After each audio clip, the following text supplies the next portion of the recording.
That girl gave me everything when she had nothing. Those 7 words, spoken by one of the most feared women in America, changed everything. One freezing night in Denver, a homeless 20-year-old girl crawled through the dark and lifted a motorcycle off a dying woman using nothing but a metal bar and the desperate strength of someone who had already survived the worst life could throw at her. She didn't ask for a reward. She didn't even give her name. She just disappeared back into the storm. But some acts of courage are too powerful to stay hidden forever. This story moves you. Subscribe to this channel right now, hit that notification bell, and follow this story all the way to the end. Drop a comment telling me what city you're watching from. I want to see how far this story has traveled. Let's begin. She had a rule about strangers. Never stop. Never stare. Never let them see your face long enough to remember it.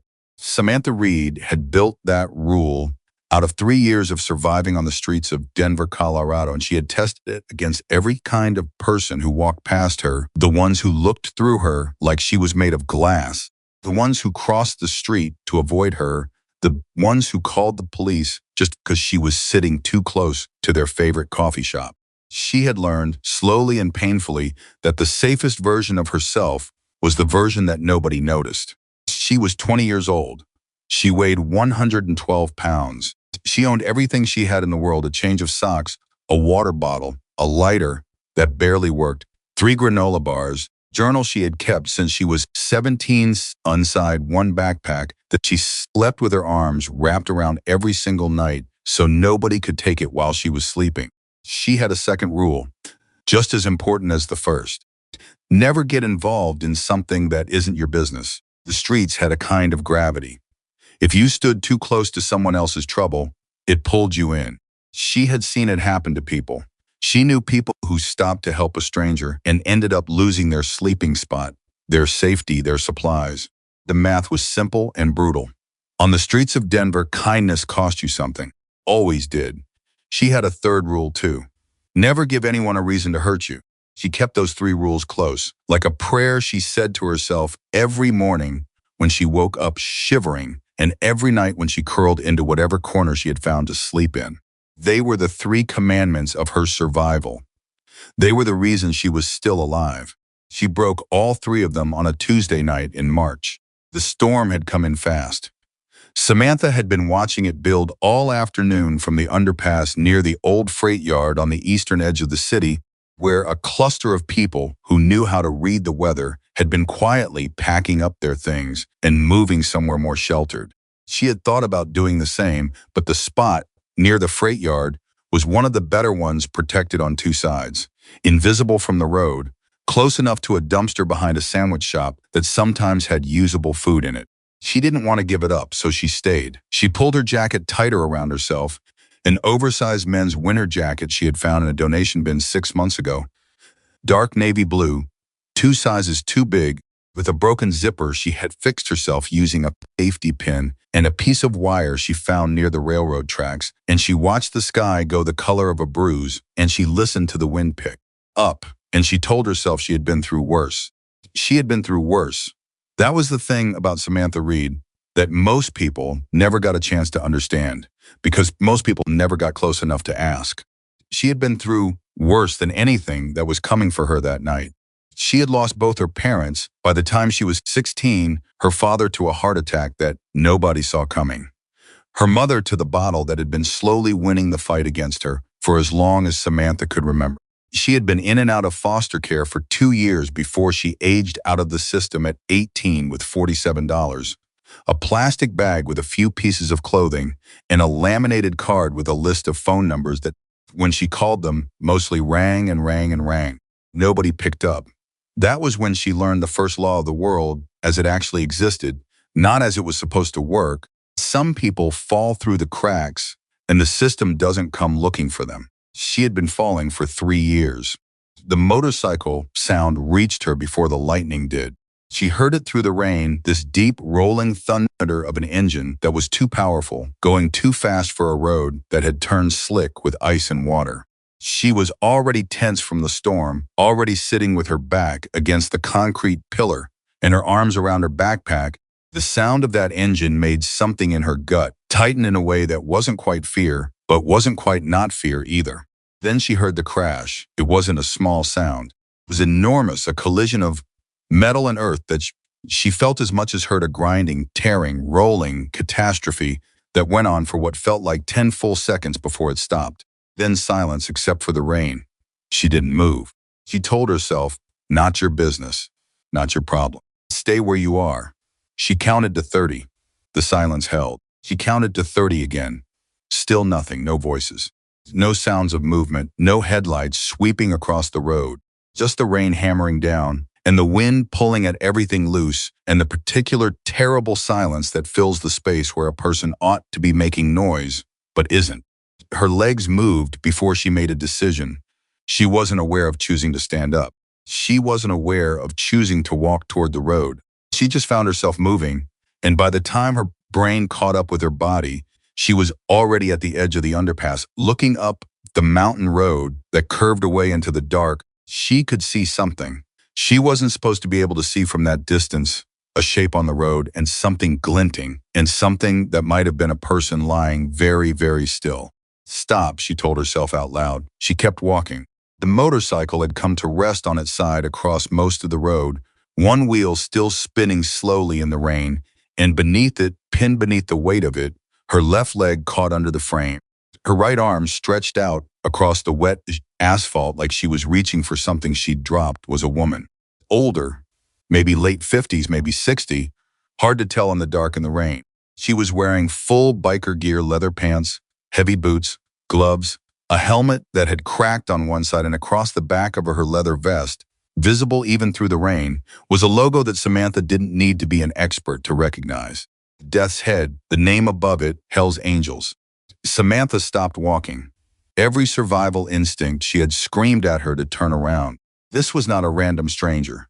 This was not someone whose people would simply be grateful and let you walk away. This was a member of one of the most notorious motorcycle clubs in the history of the United States. And if you got involved in something that happened to one of them, you did not get to decide what that involvement meant. They decided. And they made those decisions in ways that regular people did not always survive. She stood there in the rain and had that argument with herself for what felt like a full minute. Woman on the ground made a sound. It wasn't words. It was just a sound, low and rough and wet. The sound of someone trying to breathe with weight on their chest, trying to fight against something that was winning. It was the most human sound Samantha hadn't ever heard in her life, and it cut straight through every rational thought in her head like it wasn't even there. She started running. Hey, she said, dropping to her knees beside the woman. Hey, can you hear me? Look at me. I need you to look at me. The woman's eyes opened. Dark eyes, fierce even now, even like this, the kind of eyes that were used to being in charge of every room they looked at. They focused on Samantha's face with an effort that was visible. The woman started. Don't what? Don't call anyone. The words came out rough, broken up by the effort of breathing. Not yet. Don't let them find me like this. Samantha stared at her. Pinned under a motorcycle, in the middle of a mountain road, in the middle of a storm. Calling someone. I said. I heard what you said. Samantha was already looking at the motorcycle, already calculating. She pulled her phone out of her jacket pocket, a cracked screen prepaid phone. She kept charged at the library, and her thumb moved over the screen. The woman reached up with her right hand and grabbed Samantha's wrist with a grip that was still, even now, surprising in its strength. Please, the woman said. And something about that word, the rawness of it, the cost of it, the way this woman said it, like it was the most unfamiliar word in her vocabulary, made Samantha pause. What's your name? Samantha asked. A long moment. The rain hammered down. Victoria, the woman said. Okay, Victoria. Samantha put the phone in her pocket. I'm going to get this motorcycle off of you. Then I'm going to look at how bad it is. Then we're going to decide together who we call. Okay? Victoria looked at her for a long moment with those fierce, assessing eyes. Who are you? She asked. Nobody, Samantha said, which means you've got nothing to worry about. The motorcycle weighed somewhere around 800 pounds. Samantha knew she couldn't lift it. She wasn't strong enough, and nobody on earth was strong enough to deadlift 800 pounds of steel off the ground with their bare hands. But she had learned something in 3 years The streets that most people who grew up with roofs over their heads never had to learn. When you can't do something directly, you find a lever. You find the angle. You find the thing that changes the math. She looked around in the rain and the dark. Her eyes were adjusted enough to pick out shapes, and what she was looking for, what she needed was some long and strong and narrow enough to fit under the frame of the motorcycle without getting caught in the wheel. 40 feet away, half hidden in a drainage ditch at the side of the road, she found it, a length of metal rebar, probably fallen off a construction truck at some point, maybe 4 feet long, heavy enough to hold. She picked it up and came back. "This is going to hurt," she told Victoria. "Everything hurts," Victoria said, and there was a dark humor in it that Samantha, despite everything, found herself almost respecting. "I need you to move the moment you feel any space. The moment. Don't wait. Don't try to figure out how bad it is first. Just move. I know how to handle pain. I believe you," Samantha said. She got to work. She found the fulcrum point, a ridge in the road surface where she could brace the rebar at an angle that would give her the best mechanical advantage. She wedged the bar under the frame of the motorcycle as close to Victoria's trapped leg as she could get without risking making things worse. She positioned herself over the bar, both hands wrapped around it, and she looked at Victoria and said, "Ready? Do it." She pushed down with everything she had. The motorcycle shifted. Just barely an inch, maybe two, but it shifted. She heard Victoria suck in a sharp breath, and then she heard the sound of movement, of someone dragging themselves across wet asphalt, and she kept pushing, kept every muscle she had engaged against the weight, her arms shaking, feet slipping on the wet road surface, the rain hitting her face so hard she could barely keep her eyes open. "Clear," Victoria said. Samantha let the bar drop and stepped back, and her legs almost went out from under her. She stood for a second with her hands on her knees, breathing hard, and then she straightened up and looked at Victoria. The older woman had pushed herself into a sitting position against the concrete barrier at the edge of the road. Her left pant leg was torn and dark, with blood, not a little blood, more blood than Samantha was comfortable looking at. There was a cut on the side of her face above her eyebrow that was also bleeding steadily, and the way she was holding herself, the particular tightness around her ribs, suggests she might have broken something in there too. "Bad as the leg?" Samantha asked. "Bleeding," Victoria said. "To move my foot, so it's probably not broken. But the bleeding, I know." Samantha was already doing something that hurt in a way she didn't let show on her face. She was taking off her jacket. "Don't," Victoria said. "You're bleeding faster than the rain can wash it away," Samantha said. "That's a problem." She was already tearing a strip from the bottom hem of the jacket the seam gave, with a sound like a zipper tearing, and she knelt beside Victoria and pressed it firmly against the wound on her leg and said, "Hold this." Hard, Victoria held it. Hard, Samantha tore another strip, and another. The jacket was the only one she had. It was the only protection between her and the Denver cold. She tore it apart anyway. "You're going to freeze," Victoria said. "I'll be fine. It's 34 degrees and you just took off your coat." "I said I'll be fine." Samantha tied off the last bandage and sat back on her heels and looked at the older woman's face. "I need to call someone now. Your choice who your people or the paramedics. But you're losing blood and it's not going to stop on its own, so we're not waiting anymore." Victoria was quiet for a moment. The rain hammered down between them. "Call 911, she said finally. And then she stopped. Something crossed her face that was complicated and hard to name, something that looked almost like vulnerability in a face that clearly wasn't used to wearing it. "Then I want you to tell me your name." Samantha looked at her. "Why?" "Because Victoria said, you just tore your only coat apart to stop my bleeding, and I want to know the name of the person who did that." Samantha thought about it. She didn't give her name to strangers. Practically rule number 4, unwritten but understood. Your name was leverage. Your name let people find you.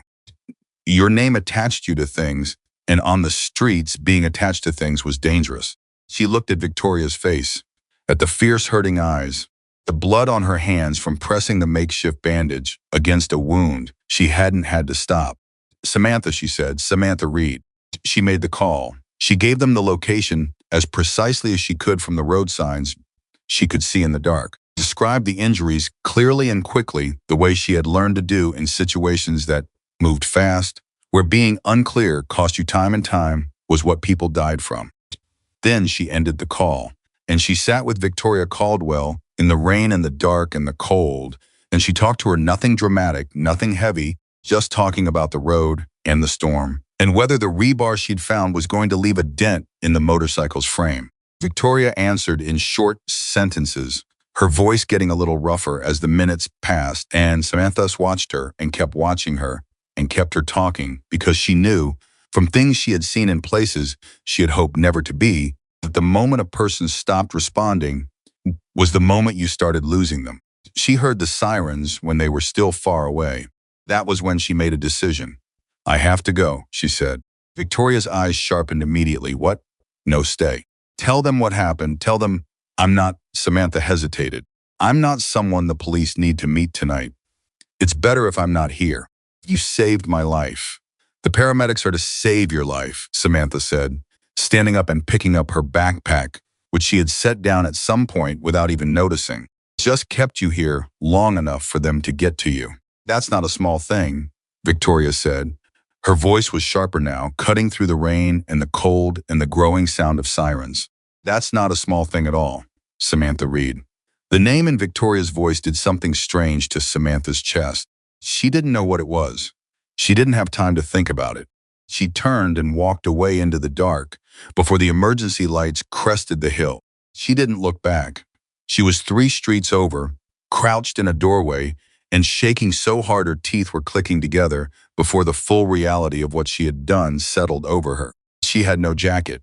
No jacket in 34-degree weather in a rainstorm that wasn't stopping. She had torn apart the only real protection she owned for a woman she didn't know. And now she was sitting in the cold in a thin, long-sleeved shirt and a wet backpack.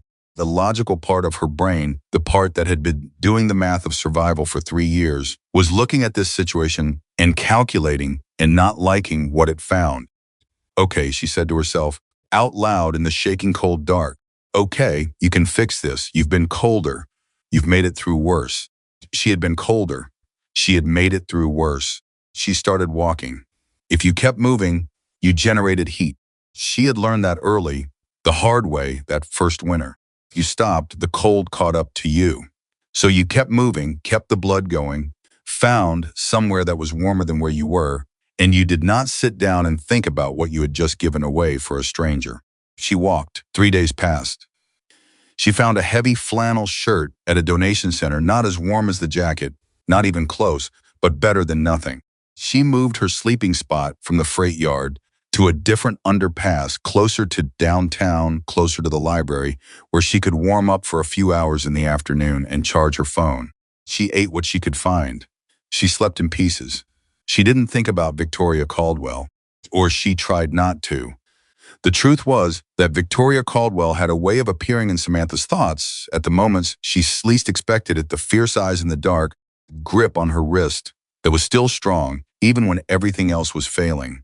The way she had said Samantha's name, like it mattered, like it was a name worth saying. Samantha shook those thoughts off every time they came up. She had done a stupid thing.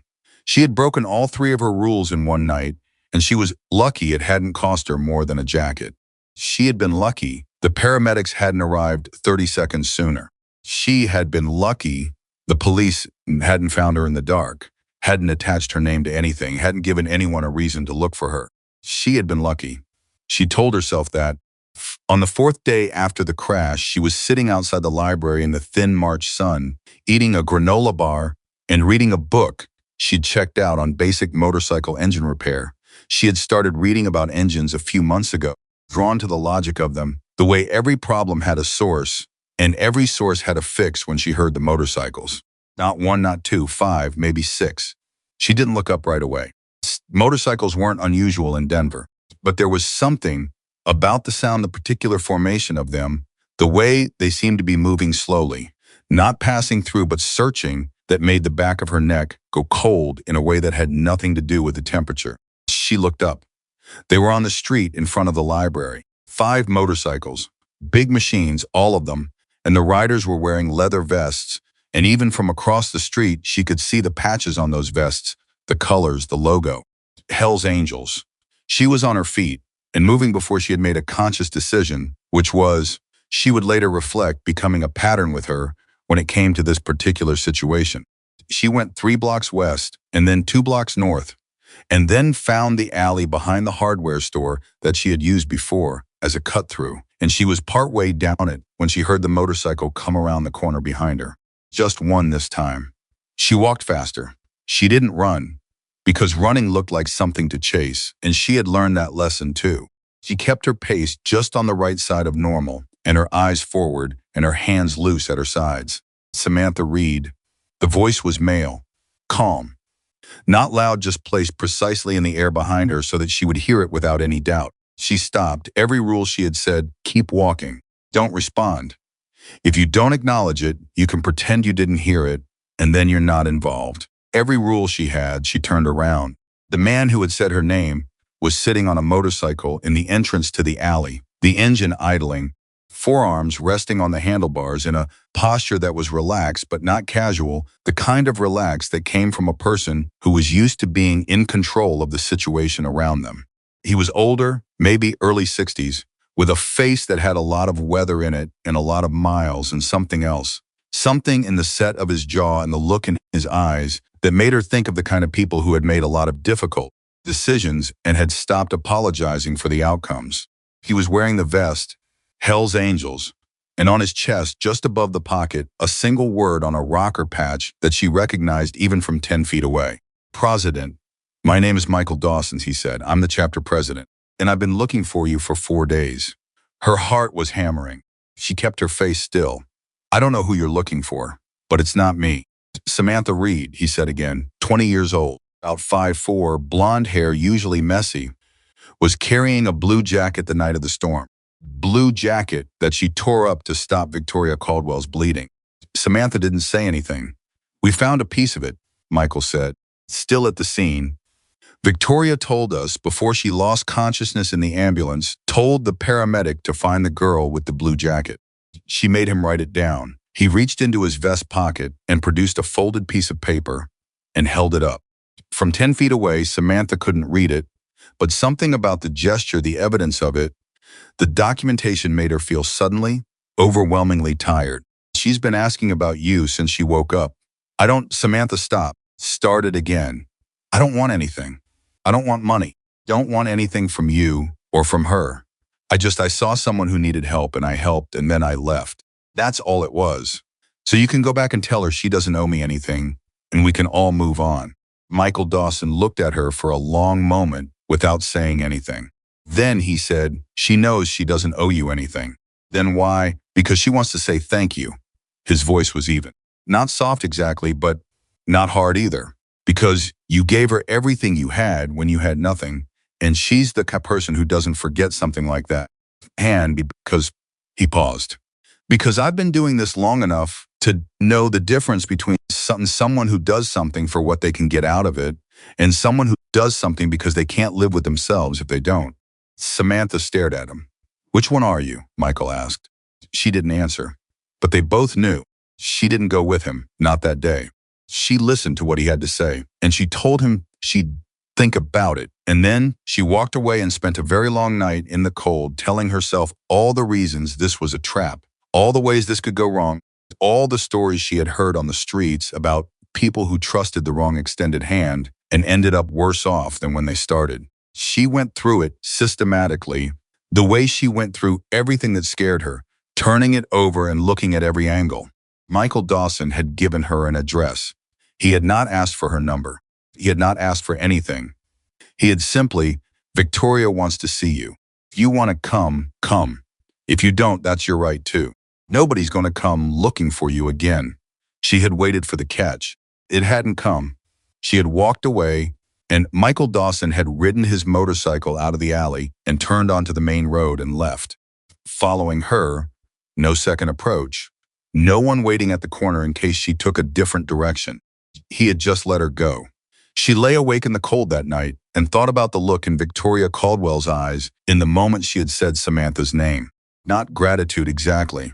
Something more complicated than that. Something that looked, in the dark, and the rain, and the bleeding, like recognition. She was looking at someone she understood, At 6 in the morning, Samantha got up, put on the flannel shirt and every other layer she had, picked up her backpack, and started walking toward the address on the piece of paper in her pocket. She told herself she was just going to see. She told herself she could leave anytime she wanted. She told herself this wasn't a decision, it was just a walk.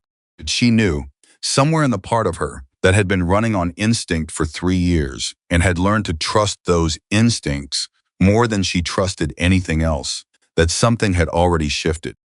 Something in the geometry of her life had moved in the night.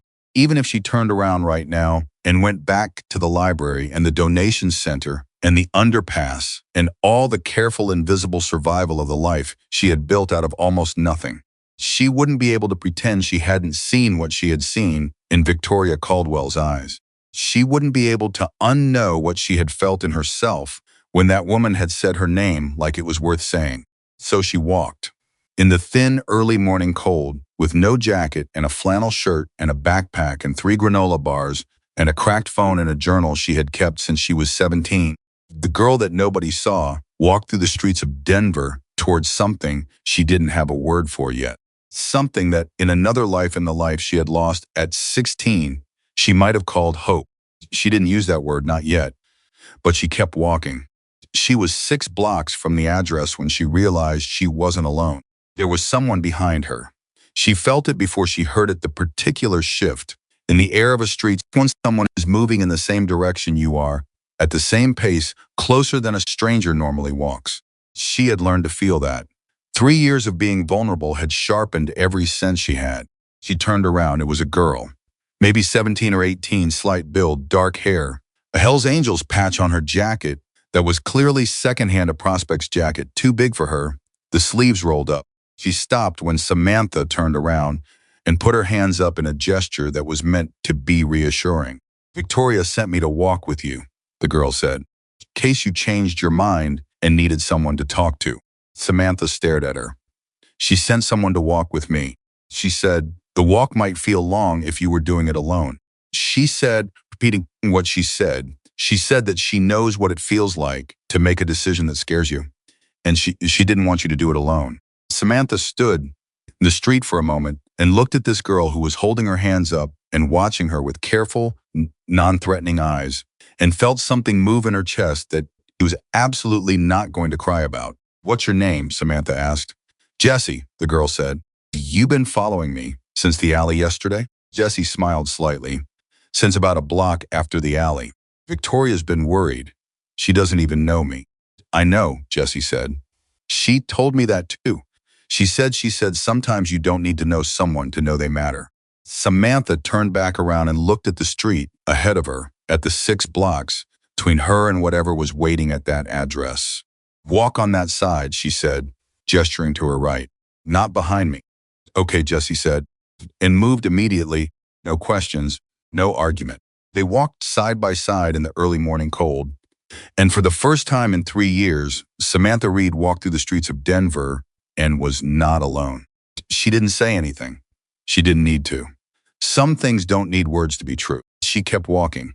The clubhouse was not what she expected. That was the first thing Samantha noticed, and she noticed it the way she noticed everything, quietly, without letting it show on her face, filing it away in the part of her brain that was always running the calculation of safe versus not safe, stay versus run. She had built up a picture in her head during those 6 blocks of walking, assembled from everything she had ever heard about the Hell's Angels, the news stories, the whispered warnings from other people on the streets, the mythology that surrounded the name like barbed wire. She had expected something that matched the reputation, something that felt like a threat made physical. What she found instead was noise and coffee and the smell of someone frying eggs. Jessie pushed open the front door and held it, and Samantha walked through into a large, open room where maybe a dozen people were moving around in the particular loose chaos of a household getting started in the morning. 2 men were arguing good-naturedly about something involving a carburetor. A woman with silver-streaked hair was on the phone, gesturing expressively with her free hand. Someone had a radio going in the back, classic rock, turned low. A large dog of indeterminate breed lifted its head from a couch cushion, looked at Samantha with mild interest, and went back to sleep. Nobody looked at her like she was a problem. That was the second thing she noticed. She had walked into hundreds of spaces in the last 3 years: shelters, churches, social services offices, hospital waiting rooms, and in every single one of them, the moment she walked through the door, she felt the shift. The slight recalibration of the room around her presence, barely perceptible pulling away. She had gotten used to it the way you get used to a sound that never stops. You stop hearing it consciously, but it shapes everything around it. There was none of that here. There was just a room full of people who had somewhere to be that morning, and she had walked into it, and nobody had recalibrated anything. "Michael's in the back," Jesse said. "Victoria's room is down the hall. But she wanted you to eat first." Jesse said it like this was a perfectly ordinary thing to say. She said, "You probably haven't had a real breakfast in a while." Samantha's jaw tightened slightly. "She doesn't know that." "No," Jesse agreed. "But she said to offer anyway because it doesn't cost anything to offer." She paused.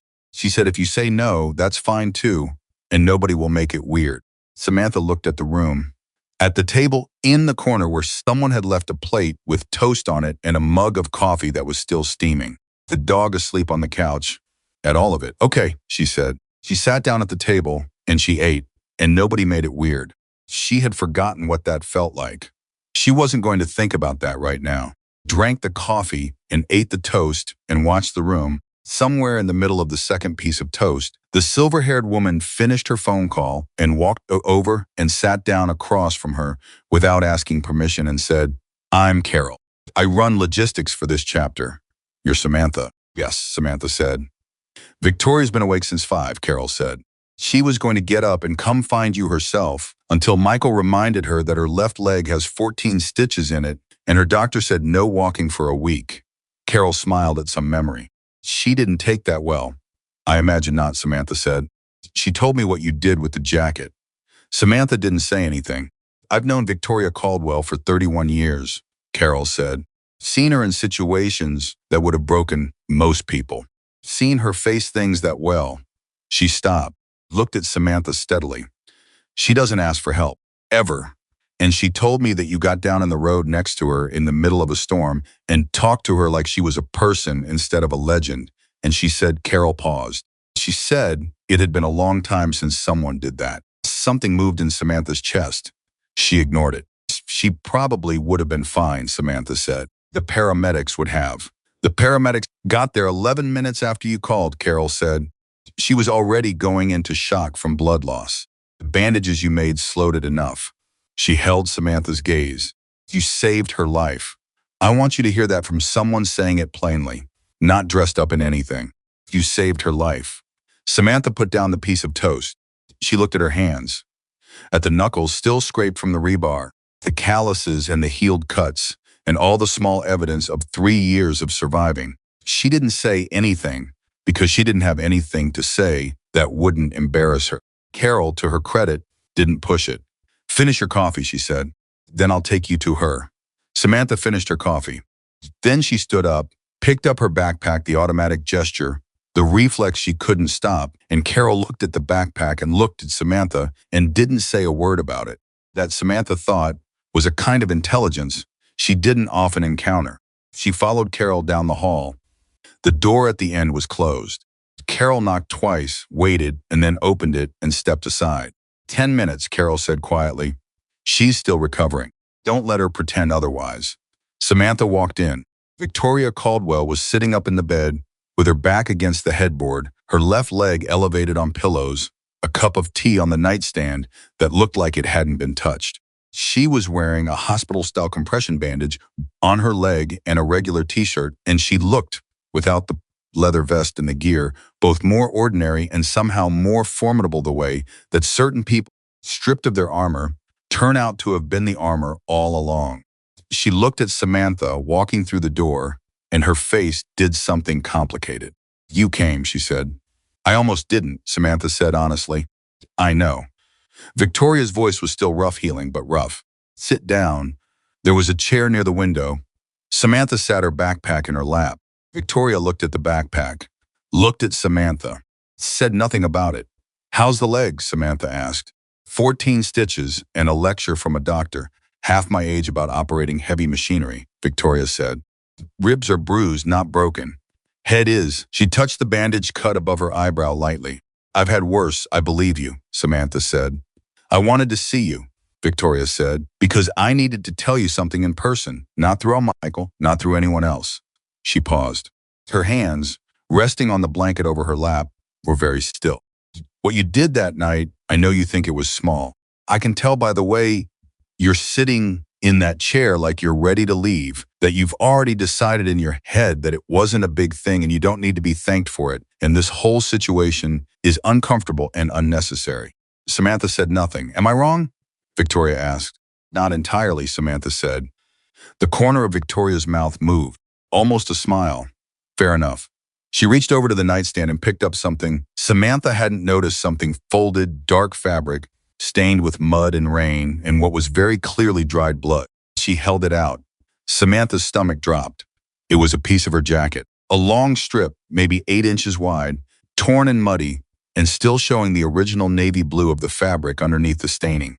One of the pieces she had used for the bandage.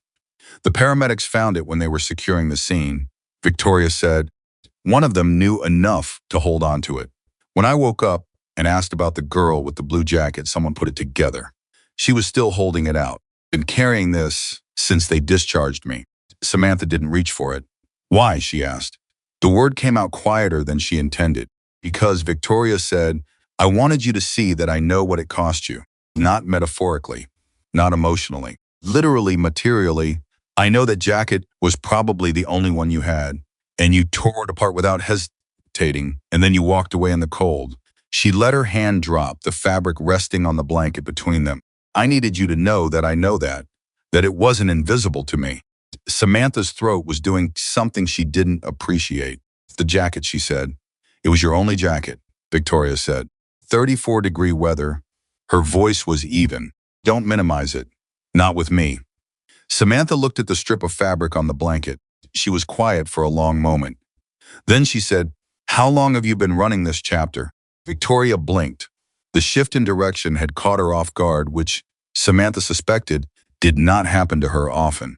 22 years, Victoria said. How many people in those 22 years, Samantha said, have seen you the way you looked that night, pinned under that bike, bleeding, scared, and still treated you like someone who had any say in what happened next? Victoria was very still. Not many, she said finally. Didn't do it because of who you are, Samantha said. I did it because you were a person who needed help. That's all.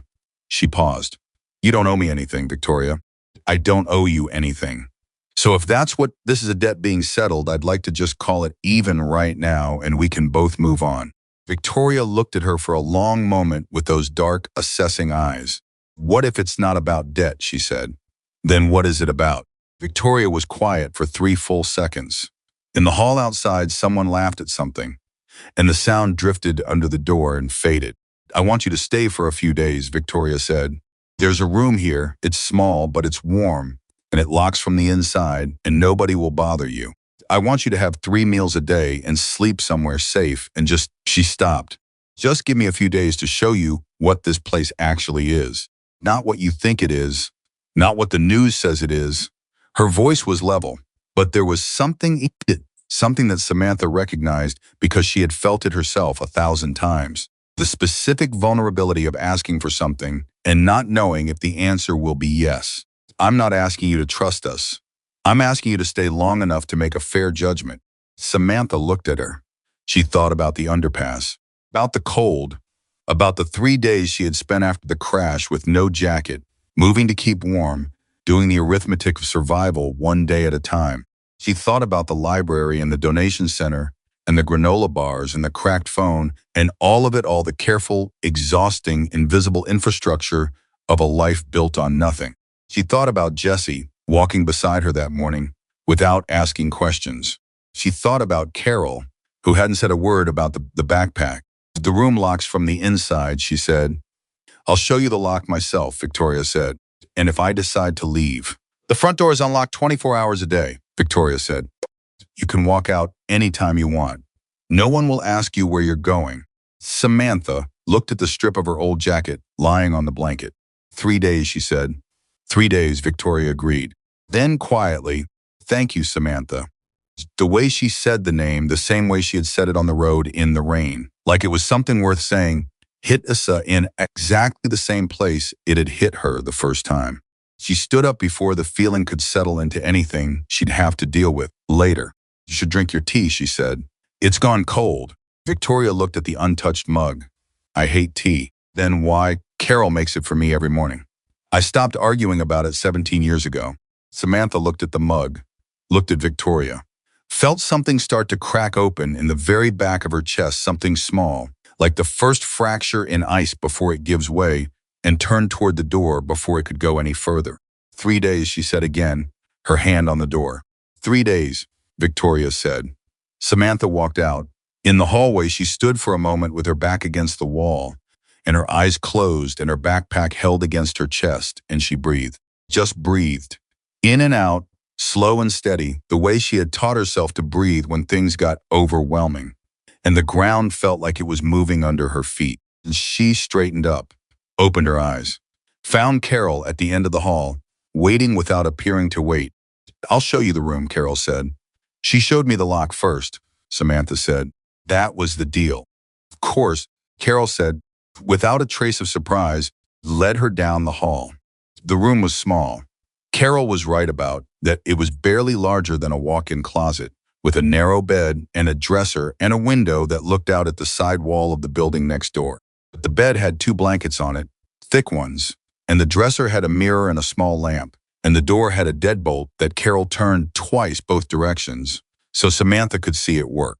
Bathroom is 3 doors down on the left, Carol said. Breakfast is at 7. Lunch is whenever you find it. Dinner is at 6:30. Nobody is going to knock on this door unless there's an emergency. By emergency, I mean a fire or Michael locked his keys in his bike again, which happens more than you'd think for a man who has exactly 2 responsibilities. Samantha set her backpack on the bed. Something about the act of putting it down, not clutching it, not holding it, just setting it on a surface and letting it be a thing that sat still made her feel dizzy for a second. Thank you, she said. Carol nodded. She moved toward the door and then she stopped. She turned back, and her voice when she spoke was very quiet, stripped of the brisk efficiency she'd worn in the hall. I want to say something, and then I'm going to leave you alone, okay? Samantha nodded. I've seen people come through that front door in a lot of different states, Carol said. Angry, scared, hurt, broke, all of it. I can usually tell within the first 5 minutes whether they're going to make it or not. Not whether they're going to make it here, whether they're going to make it, period. Whether there's still enough of them in there to build something from. She held Samantha's gaze. You've still got a lot left. I want you to know that. I know you probably can't feel it right now, but it's there. It's obvious from where I'm standing. She walked out and closed the door. Samantha sat on the edge of the bed. She sat there for a long time. She wasn't crying. She was not going to cry. She had a rule about that too, the unofficial 4th rule that she had made when she was 17, and standing on a sidewalk with $47 and a plastic bag and a list of phone numbers nobody answered. She had decided that she could feel things without crying about them, that she could carry things without breaking under them, that she could be honest about how hard it was without needing anyone to witness it. She sat on the edge of the bed and carried all of it, and she did not cry. But she did finally let go of the backpack. She set it on the floor beside the bed, unstrapped, guarded, just sitting there.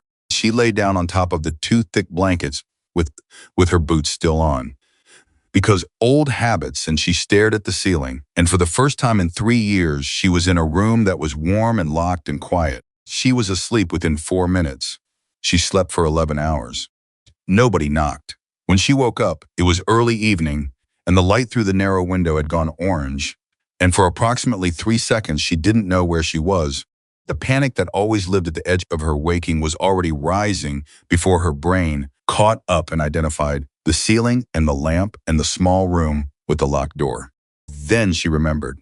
She lay there for a moment longer, listening to the sounds coming from elsewhere in the building, voices, movement, the distant clatter of what sounded like dinner being prepared. Regular sounds, household sounds, the sounds of a place where people were just going about the business of being alive together. She sat up, Her backpack was still on the floor where she had left it, untouched. She stared at it for a moment. Then she stood up, picked it up, and with a deliberateness that felt both small and enormous, she opened the dresser drawer and put the backpack inside and closed the drawer. It would be there when she needed it. She didn't have to hold on to it every second. She could put it down. She went to find dinner. The dining room, a long table in a room off the kitchen, mismatched chairs, a light fixture that needed a new bulb on one end, had 8 people in it by the time she appeared in the doorway. The conversation stopped for approximately 1 second when she walked in, and then Michael Dawson said from the far end of the table, "Sit anywhere. There's enough." Someone passed the bread. The conversation resumed. She sat down next to Jesse, who was arguing with a large man named Danny about the correct way to season a cast iron pan, and was handed a plate by someone she didn't know, and the bread was passed to her without fanfare. She ate dinner at a table with 8 strangers who didn't treat her like a stranger. It was the strangest thing that had happened to her in 3 years. It was the most ordinary thing that had happened to her in 3 years. She didn't know, sitting there eating dinner and listening to the argument about cast iron seasoning and watching Michael Dawson roll his eyes at something Carol said, whether she was going to survive being treated like a person. Turned out she was. The first day passed, then the second. On the third morning, she was sitting in the garage off the back of the building she had wandered in on the second day and not wandered back out because there were 4 motorcycles in various states of assembly or disrepair, and she had found herself looking at them with the same attention she gave to the engine repair books at the library. Nobody had told her to leave when a man named Ray, the chapter's primary mechanic, sat down on a workbench across from her and said, "You know anything about bikes?" "Been reading," she said. "Reading what?" She named 3 books, blinked. "Those are good books," he said. "Old but good." He was quiet for a moment. "You want to see what's actually wrong with this one?" He gestured to the motorcycle. On the stand in front of her, a big road bike, probably 15 years old, with an engine problem that Samantha had been listening to in her head since the previous afternoon, turning over the symptoms she'd observed, running through the diagnostic logic the books had given her. "Fuel delivery," she said. "The carb's flooding, but the idle mix screw is out too far, so it can't compensate. It's probably also got a stuck float needle." Ray stared at her. "You got that from watching it sit still," he said. "I got it from the last time someone tried to start it," she said. "The way it turned over before it stalled. The way it smelled." Ray was quiet for a long moment. He had the careful, assessing quality of someone who had spent decades evaluating engines and had no patience for pretending a bad one was something it wasn't. "Show me," he said, and handed her a wrench. She showed him. She was right about all 3 things. Ray watched her work, asked 2 questions, and when she finished, looked at the carb she had cleaned and adjusted and said, "Who taught you?" "Books," she said, and paying attention. "Nobody taught you in person?" "Nobody ever bothered," she said. Matter of fact. Not bitter she had gotten past, bitter about that particular thing somewhere around year 2. Ray was quiet. Then he said, "You want to come back tomorrow?" "I'm only here 3 days," she said. "I know," he said. "You want to come back tomorrow anyway?" She looked at the motorcycle on the stand, the tools laid out in their logical order on the workbench, the particular clean satisfaction of a problem diagnosed and solved. "Yeah," she said. Okay, she came back the next day. The day after that, she did not in the end leave on the 3rd day. She didn't announce this. She didn't make a statement about it. She just kept not leaving, and nobody asked her about it, which was either very tactful or a very good sign or both.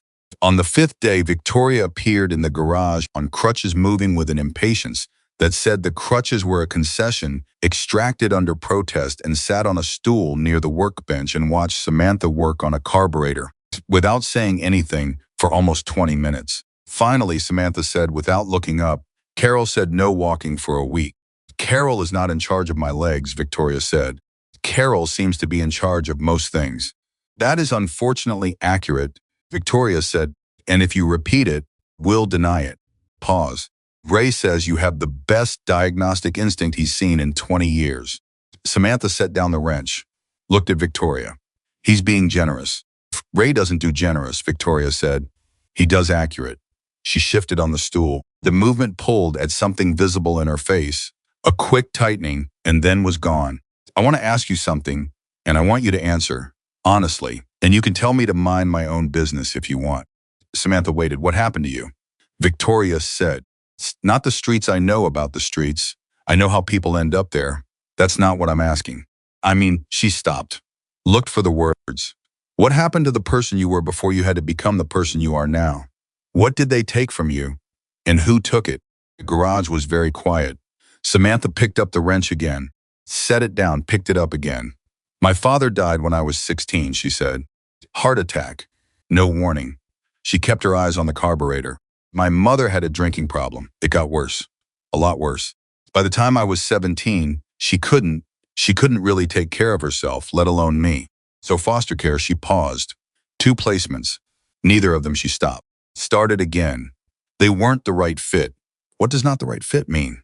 Victoria asked, her voice flat and steady, giving nothing that would make Samantha feel she had to perform any particular emotion. It means the first family already had 5 kids, and I was a number to them, Samantha said. She was quiet for a moment. The second placement ended when I reported something to a social worker. What happened after that report was that I got moved, and the situation I had reported did not change. She said it without inflection. The way you say something you have said to yourself enough times that the words no longer have edges. Victoria made no sound. When I aged out, Samantha continued, I had $47 and a list of phone numbers. None of the numbers worked, and she paused. That was 3 years ago. Silence. Then Victoria said, the social worker, the one you reported to. Yes. Do you know where they are now? Samantha looked up, met Victoria's eyes. Why, she said. Victoria's expression was complicated. Not angry, something past anger, something cooler and more deliberate. Because some people need to understand that the things they fail to do have consequences, she said. Sometimes someone needs to make that clear to them. I'm not interested in, I know, Victoria said. I know you're not. Just saying if you ever are. I know where to come, Samantha said. Something passed between them in the silence that followed. Not an agreement, not a promise, but something adjacent to both. Something that was about the particular understanding between 2 people who have each, in their different ways, learned that the world does not correct itself, and sometimes you have to do it yourself. Thank you for telling me, Victoria said. Thank you for asking, Samantha said, like it mattered. It does matter, Victoria said simply. You matter, Samantha. You have for a long time, and everyone who was supposed to notice that and didn't, that's on them. All of it. Every bit of it. Samantha looked back down at the carburetor. Her hands were very steady. She was grateful for that. Hand me the flathead, she said. Victoria picked up the screwdriver from the workbench beside her and handed it across. They worked in silence. After that, Victoria watching Samantha working, and the silence was not empty. It was the kind of silence that only forms between people who have decided, without saying so, that they can trust each other. Outside, someone started a motorcycle engine. The sound rolled through the wall and settled around them like something familiar. Samantha kept working. Her hands stayed steady. And somewhere in the back of her mind, in the part that had been running survival calculations for 3 years, the arithmetic was quietly, almost imperceptibly, beginning to change. She didn't have a word for what it was changing into. Not yet. But her hands were steady and she kept working. She had been there 3 weeks before she realized she had stopped counting the days. That was the thing that hit her hardest, not a dramatic moment, not a conversation that changed everything in one clean stroke, but a quiet, almost embarrassing discovery that she had woken up on a Tuesday morning and simply not known what number day it was. For 3 years, she had counted every day. Not because she was sentimental about it, but because counting was control, and control was survival. Knowing how long you had been in one place meant knowing when it was getting dangerous to stay. Knowing how many days since your last real meal meant knowing how urgent the search for the next one had to be. Time was a resource on the streets, as finite and precious as money, and a great deal harder to hold on to. She had stopped counting. She was lying on her back on the narrow bed in the small room, staring at the ceiling, and she had woken up and thought, Tuesday, and that was it. Just Tuesday. Not day 21, not 3 weeks and a day, not the arithmetic of duration that she had been running in the background of her consciousness For 3 years, like a program she couldn't close. Just Tuesday. She lay there for a moment with that fact sitting on her chest, not quite knowing what to do with it. Then she heard the garage door open below her window, and Ray's voice carrying up through the wall something about a delivery of parts that had come in, and she got up, and she got dressed, and she went downstairs because there was work to do. That was the other thing that had shifted without her noticing exactly when it happened. There was work. Real work, not the scavenging and the strategizing and the constant invisible labor of simply staying alive that had constituted her existence for 3 years, but actual mechanical work, problems with solutions, engines that had things wrong with them that she could identify and fix. Ray had started her on the simple jobs, cleaning carburetors, adjusting chains, basic fluid checks, and within a week he had moved her to the harder ones, not because he was testing her, but because the simple jobs were done and the harder ones needed doing, and she was, as Ray put it with the particular economy of a man who did not traffic in unnecessary words, useful. Useful. She had not been useful to anyone in 3 years. She had been invisible, or a prop, or a liability, burden, or nothing at all. The word useful coming from Ray in the same tone he used to describe a correctly torqued bolt meant more to her than she would ever say out loud. She was on her back under a bike, working on an exhaust seal that had given Ray trouble for 2 days when she heard the argument start in the front room. She heard Victoria's voice first clipped, controlled, the voice she used when she was angry and choosing to be precise about it rather than loud. Then a male voice she didn't recognize, higher and faster, with the particular aggressive cadence of someone who had come in ready to fight and was startled to find the fight being met. She stayed where she was. Not her business, she told herself. But the voices got louder, and then she heard her own name, and the wrench slipped in her hand. She heard it clearly through the wall. The girl, Victoria, we're talking about the girl. She was out from under the bike before she had decided to move. She wiped her hands on a shop rag and walked to the door between the garage and the front hallway and opened it 2 inches and listened. The man's voice was coming from the front room. He was talking fast, with the strained urgency of someone who had rehearsed this and was now discovering the rehearsal hadn't covered everything. Doesn't matter what you feel about it. There are protocols, there are procedures, and what you're doing here is not legal guardianship. It's not foster care. It's not any kind of recognized. She's 20 years old, Victoria said. She doesn't need a guardian. She's a vulnerable adult with no fixed address and a history of... She has a fixed address, Victoria said. She lives here. Pause, short-charged. That's exactly what I'm talking about, the man said. This is not an appropriate environment for someone in her situation. The optics alone. I don't care about optics, Victoria said. I care about the fact that she's safe, she's eating, she's working, and she's doing better than she was 3 weeks ago, which is more than the system managed in 3 years. The last sentence landed like something dropped from a height, so you'll forgive me if I'm not particularly interested in what you think is appropriate. You can't just... Who are you? Samantha said. She had pushed the door open all the way. She was standing in the hallway with the shop rag in her hand and grease on her forearms, and she was looking at the man in the front room who had gone still the moment she appeared. He was maybe 50, wearing business casual that had the slightly off quality of someone who usually wore a suit and was trying to look less formal. He had a badge clipped to his belt, not police, something else, an agency logo she recognized. Department of Human Services. Her stomach went cold. Ms. Reed, he said, and the shift in his voice was immediate and practiced the professional pivot from argument to management. Gerald Foss, I'm a senior case coordinator with Denver DHS. I was actually hoping to speak with you directly. You were talking about me like I wasn't here, she said. He was 30 feet away. He had the grace to look slightly uncomfortable. I wanted to establish some context before. What do you want, she said. He glanced at Victoria. Victoria's expression said, your choice. Samantha looked back at Gerald Foss and waited. I want to make sure you're here voluntarily, he said.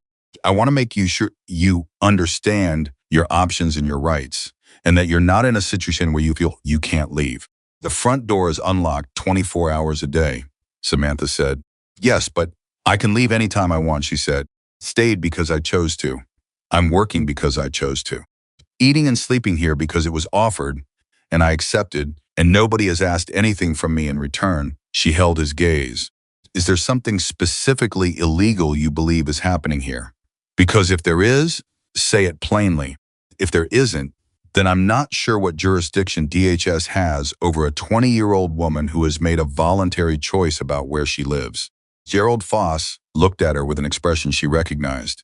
She had seen it on the faces of teachers, social workers, police officers, caseworkers, the expression of someone who has arrived with a set of assumptions about who they're dealing with and is being forced in real time to revise them. I received a complaint, he said. From who? Samantha said. He hesitated. That's confidential. It's about me, she said. My situation, my life. Who filed a complaint about my life? Another hesitation. Then careful. A former caseworker who had contact with you during your time in the foster system.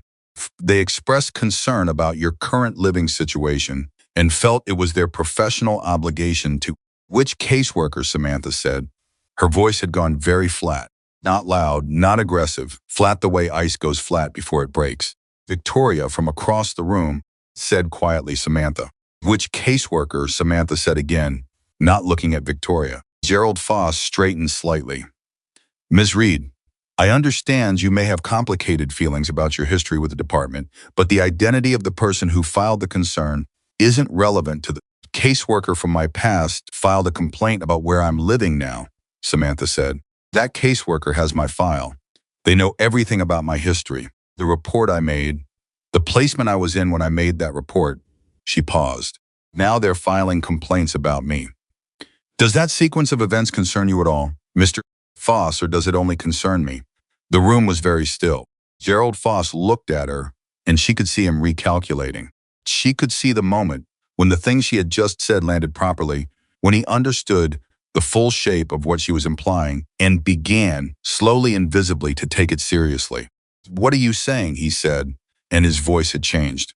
I'm saying, Samantha said carefully, that the person who filed a complaint about me living safely with people who treat me like a human being is the same person who, when I was 17 years old, received a report from me about abuse in my placement and did not act on it.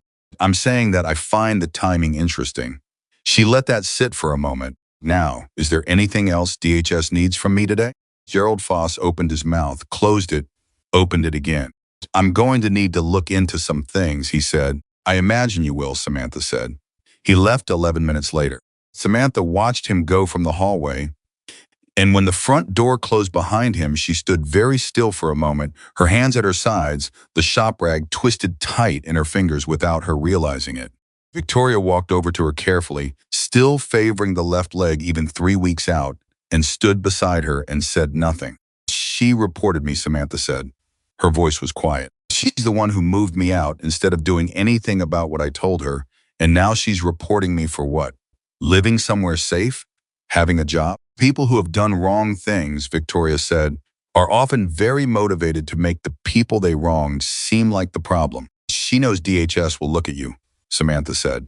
She knows the name Hell's Angel is going to make anyone who hears it assume the worst. She's counting on that.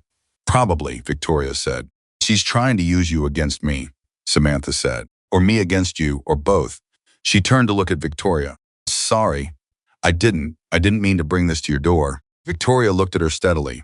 You didn't bring anything to my door that wasn't going to find its way here eventually, she said. Even if you had Samantha. She waited until Samantha met her eyes.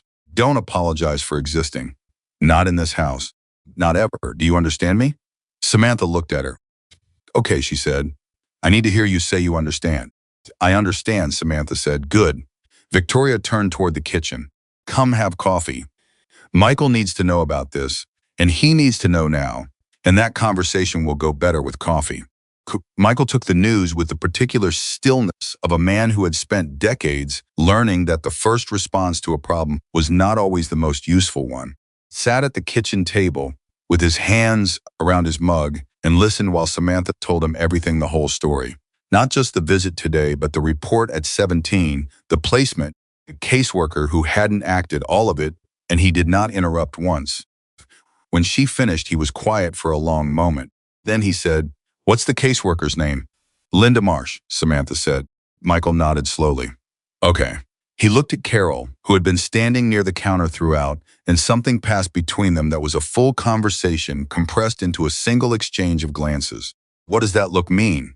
Samantha asked. "It means," Michael said, "that this chapter has a lawyer. A good one. And it means that Linda Marsh filing a complaint about Samantha Reed's living situation has opened a door that she probably wasn't thinking clearly about when she opened it." "What door?" "The door that requires DHS to review her case file," Michael said, "including everything in it, including her conduct." He looked at Samantha, "Including what she did or didn't do with the report you made when you were 17. The kitchen was very quiet. "You're going to make a problem for her," Samantha said slowly.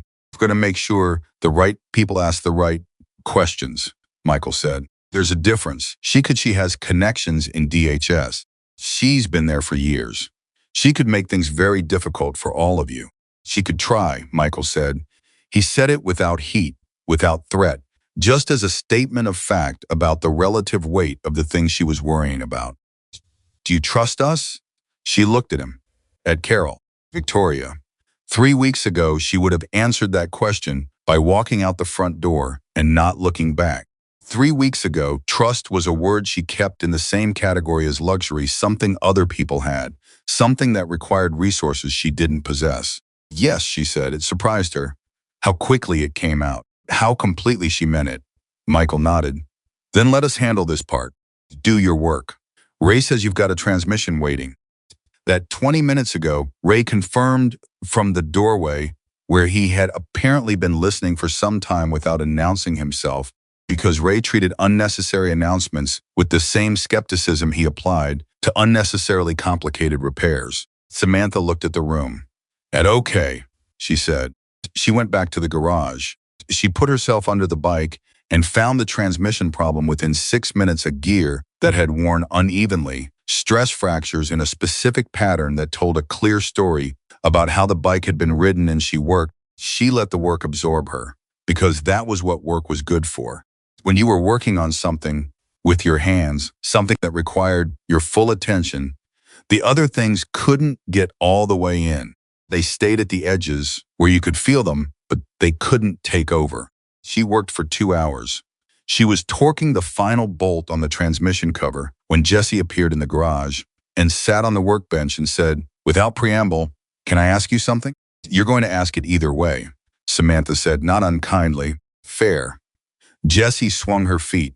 She was quiet for a moment in the way young people are quiet when they are working up to something they're not sure how to say. "Were you scared when that DHS guy came?" Samantha considered the question honestly. "Yes," she said, "but not of him specifically, of what he represented. The system." She paused. "I spent a long time being moved around by people who said they were there to help and weren't. It's hard to the instinct when someone from that world shows up is to run." "But you didn't run," Jessie said. "No, why not?" Samantha set down the torque wrench, sat up, thought about it. "Because," she said, "I've been running for 3 years, and it never got me anywhere I wanted to be." This is, she stopped, looked at the garage, at the bikes, at the tools. "This is somewhere I want to be, so." Jessie nodded slowly, like she was filing this away. "Victoria says you're the bravest person she's met in 20 years. Samantha looked at her. "Victoria says that?" "She says it to other people.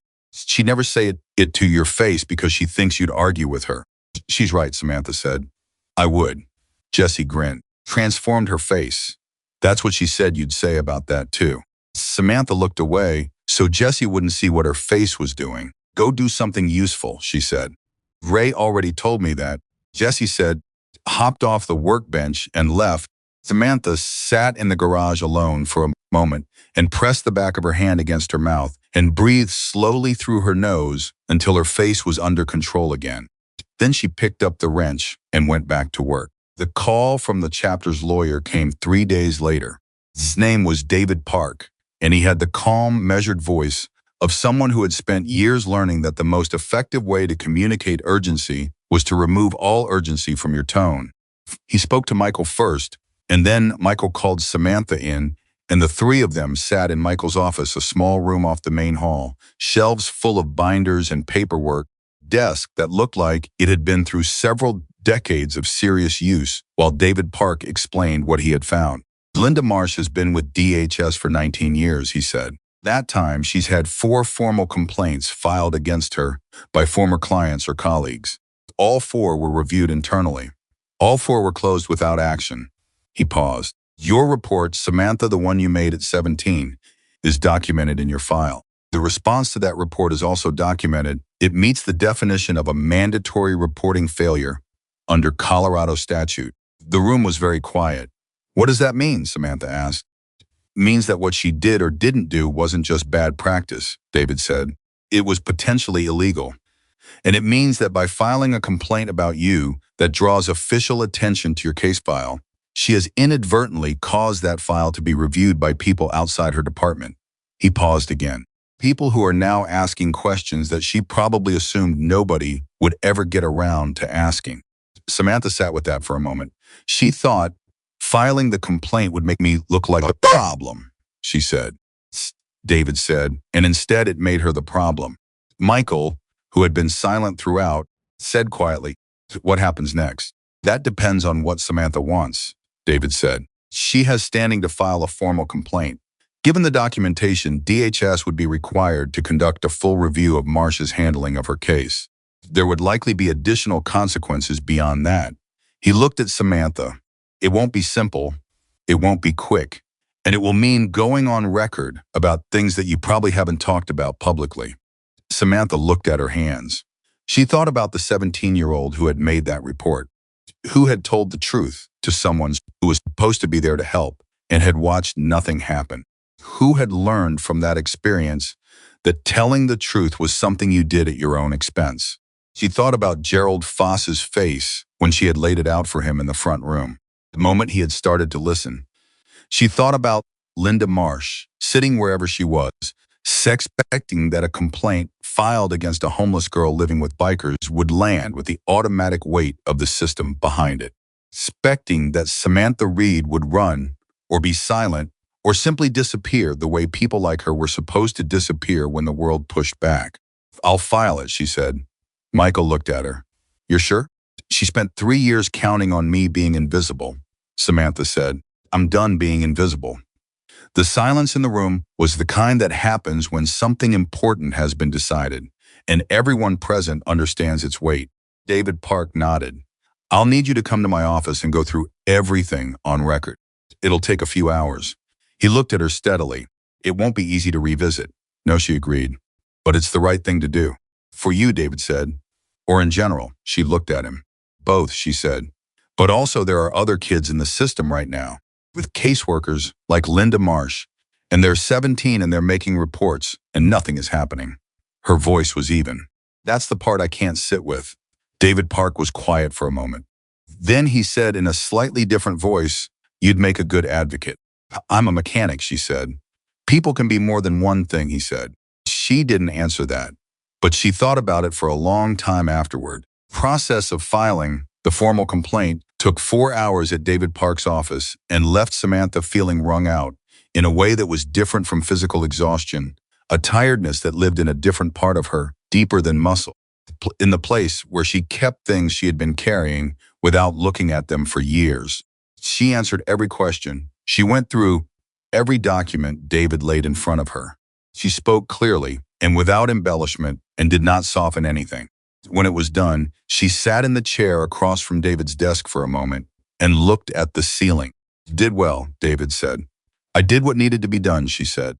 Those are the same thing, he said. More often than people think. Michael drove her back to the clubhouse. He didn't say much in the car. He had a gift for knowing when silence was more useful than conversation, which Samantha was beginning to understand was one of the less obvious reasons people respected him. Halfway back, red light, he said without looking at her, you know what I see when I look at you? She looked at the side of his face. What? Someone who's been deciding for a long time that she isn't worth fighting for, he said. And I watch her every day fight like hell for everyone and everything around her. Transmission she fixed. Ray couldn't crack it for a week. That complaint she filed, most people who've been through what she's been through never find the nerve to go on record. She does these things automatically, like she doesn't even notice how hard they are. He glanced at her briefly. because she doesn't apply the same standard to herself that she applies to everything else. The light changed. He drove. She's learning, he said quieter. That's all I've got to say about it. Samantha looked out the window. Throat was doing the thing again. She'd been managing it better lately, getting faster at identifying when it was happening and heading it off before it became something visible. But Michael had a way of getting around her defenses that was different from how Victoria did it. Victoria came at her directly, full eye contact, clear and unflinching.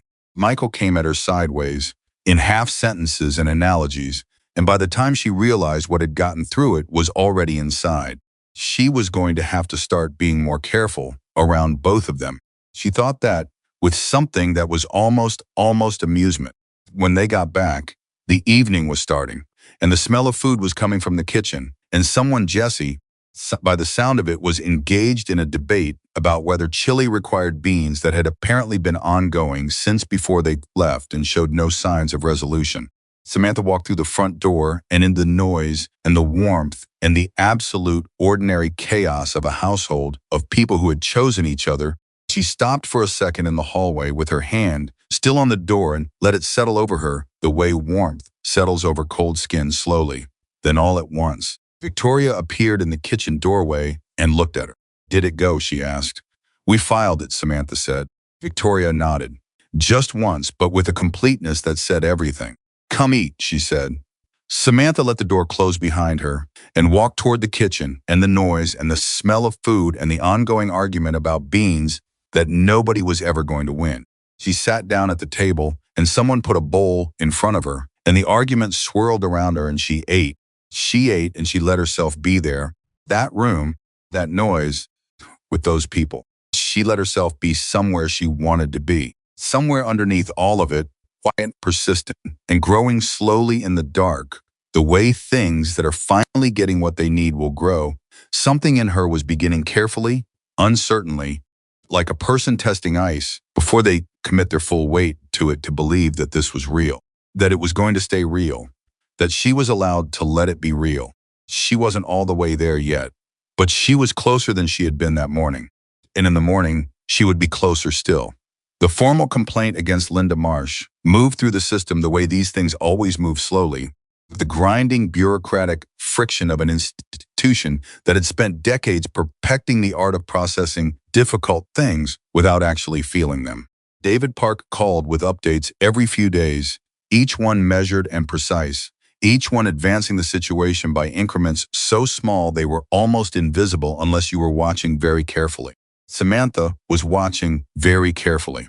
She had learned in 3 years of surviving on the streets that the details other people glossed over were usually the ones that mattered most. The shelter that said it had beds until you read the intake form closely enough to find the clause that excluded people without ID. The food pantry that was open Tuesday and Thursday, unless it was a holiday week, which nobody mentioned until you showed up on a Tuesday and found it closed. The phone number on the resource card that worked if you called between 9 and 11 on weekdays and were willing to be put on hold for 40 minutes. Details were the difference between a thing that worked and a thing that looked like it worked, and Samantha had gotten very good at telling the two apart. So she watched the complaint move through the system, and she listened to David Park's updates, and she tracked every small development the way she had once tracked the opening and closing times of every warm public space within 2 miles of wherever she was sleeping. While she watched and tracked, she worked. Ray had stopped explaining things to her 3 weeks ago, not because he had run out of things to teach. Samantha suspected Ray would never fully run out of things to teach, because he had the mechanic's particular relationship with knowledge, where the more you learned, the more clearly you could see what you didn't know yet, but because the explanations had become unnecessary. She had crossed some threshold that Ray apparently recognized and respected, the threshold where you stopped needing someone to walk you through the process and started being someone who understood the process well enough to navigate variations in it. He handed her jobs now the way he handed them to the other mechanics, a brief summary, the relevant specs if she asked, and then he left her to it. She asked good questions. He gave good answers. That was the whole of their working relationship.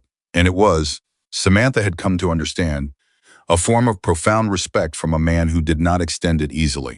It was on a Friday morning, 6 weeks after she had first walked through the front door of the clubhouse, that everything shifted again. She was in the middle of diagnosing a fuel injection problem on a newer bike, a job that required the kind of focused attention that made the rest of the world go quiet, when Carol came into the garage with a look on her face that Samantha had not seen before. Carol's face was usually organized, competent, clear-eyed, the face of someone who had dealt with enough different crises to have developed a reliable system for processing them without letting them reorganize her expression. She ran logistics for the chapter with the same efficient economy she applied to everything else. And her face was part of that economy, useful, not decorative, kept in good working order. The look she was wearing now was not organized. "Put that down," Carol said. Samantha put the diagnostic tool down. "What happened?" "There's something you need to see." Carol held out her phone. "It went up this morning. It's already been shared about 400 times. Samantha took the phone. It was a news article. Local Denver outlet, the kind of mid-sized digital paper that survived on a mixture of genuine local reporting and whatever got clicks. The headline was large and unambiguous. "Hell's Angels chapter sheltering troubled homeless girl. Former caseworker raises alarm." She read it standing in the garage with the diagnostic tool on the workbench behind her, and Carol watching her face and the distant sound of someone running an engine test 3 bays over. She read it the way she read everything, completely, looking for the precise shape of what was being said and what was being implied, and where the two diverged. The article was careful in the way that articles designed to do damage while maintaining deniability are careful. Never said anything explicitly false. Quoted a concerned former child welfare professional, Linda Marsh, unnamed but unmistakable extensively, using language that was technically measured but structurally arranged to produce a specific impression: a vulnerable young woman, history of instability, an environment of known criminal association, questions about whether appropriate oversight was in place. Quoted 2 other unnamed sources described as community members familiar with the situation. Contained a single line acknowledging that Samantha Reed was a legal adult. Buried in the 4th paragraph, surrounded on both sides by language about vulnerability and exploitation that worked very hard to make that legal fact feel irrelevant. The photographs were the most deliberately chosen part. There was one of the clubhouse exterior, taken from a low angle that made it look more imposing than it was. There was a stock photo of a Hell's Angels gathering, not this chapter, not Denver, not anyone who had anything to do with this story that ran at the top of the article under the headline. And there was a photograph of Samantha herself that she didn't recognize for a moment, and then did. It was from 3 years ago, from a news story about a shelter closure, the kind of background human interest photograph that journalists took without asking, because the subjects were on a public street and therefore had no expectation of privacy. She was younger in it, thinner, with the particular look of someone who had been outside in the cold for a long time and had stopped trying to look like they hadn't. She looked, in that photograph, exactly like the article wanted her to look. She handed the phone back to Carol. "Okay," she said. Carol looked at her. "That's all you've got?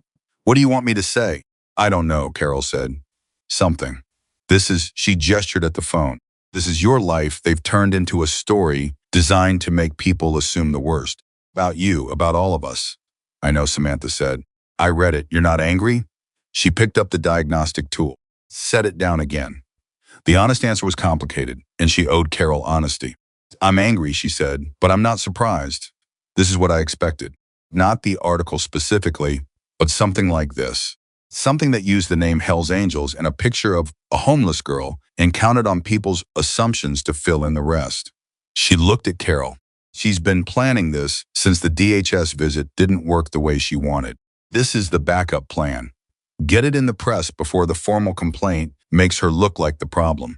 Get the story out there first.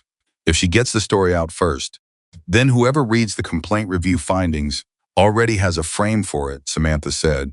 I know how this works." She was quiet for a moment. "The question is what we do about it." Carol studied her. "What do you want to do about it?" "I want to tell the truth," Samantha said. "Publicly. Our version, the real version with names attached to it. Not anonymously. Not through a lawyer's statement. Me. on the record. Carol was very still. That will put you out in front of everything. Your history, your time on the streets, the report you made at 17, all of it public. It's already public enough, Samantha said. She just put my face in a newspaper. The question is whether my face is attached to her version of my story or my own. Carol looked at her for a long, careful moment. Let me get Michael, she said. Victoria.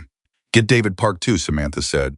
And whoever in this building knows how to set up a recorded interview, because I don't want anyone being able to say afterward that my words were taken out of context. Carol's expression shifted into something that was recognition and something close to fierce pride. Give me 20 minutes, she said, and walked out of the garage at a pace that said she was already 5 steps ahead of herself.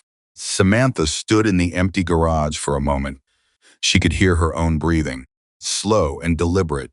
She was keeping it deliberate because the anger that Carol had asked about was real, and it was large, and if she let it run at its actual speed, it would get ahead of her, and she needed to stay ahead of it.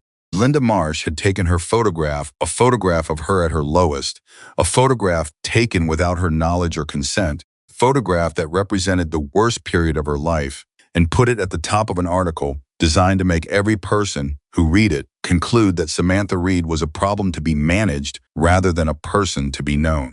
That was the thing that burned cleanest and hottest. Not the lies in the article, because most of it wasn't technically lies. The photograph. The deliberate choice of that specific image, from that specific moment, to represent the entirety of who she was. She had been invisible for 3 years, and the first time someone decided to make her visible, they used the image that made her look most like the story they wanted to tell. She was done with other people's stories about her. She picked up the diagnostic tool.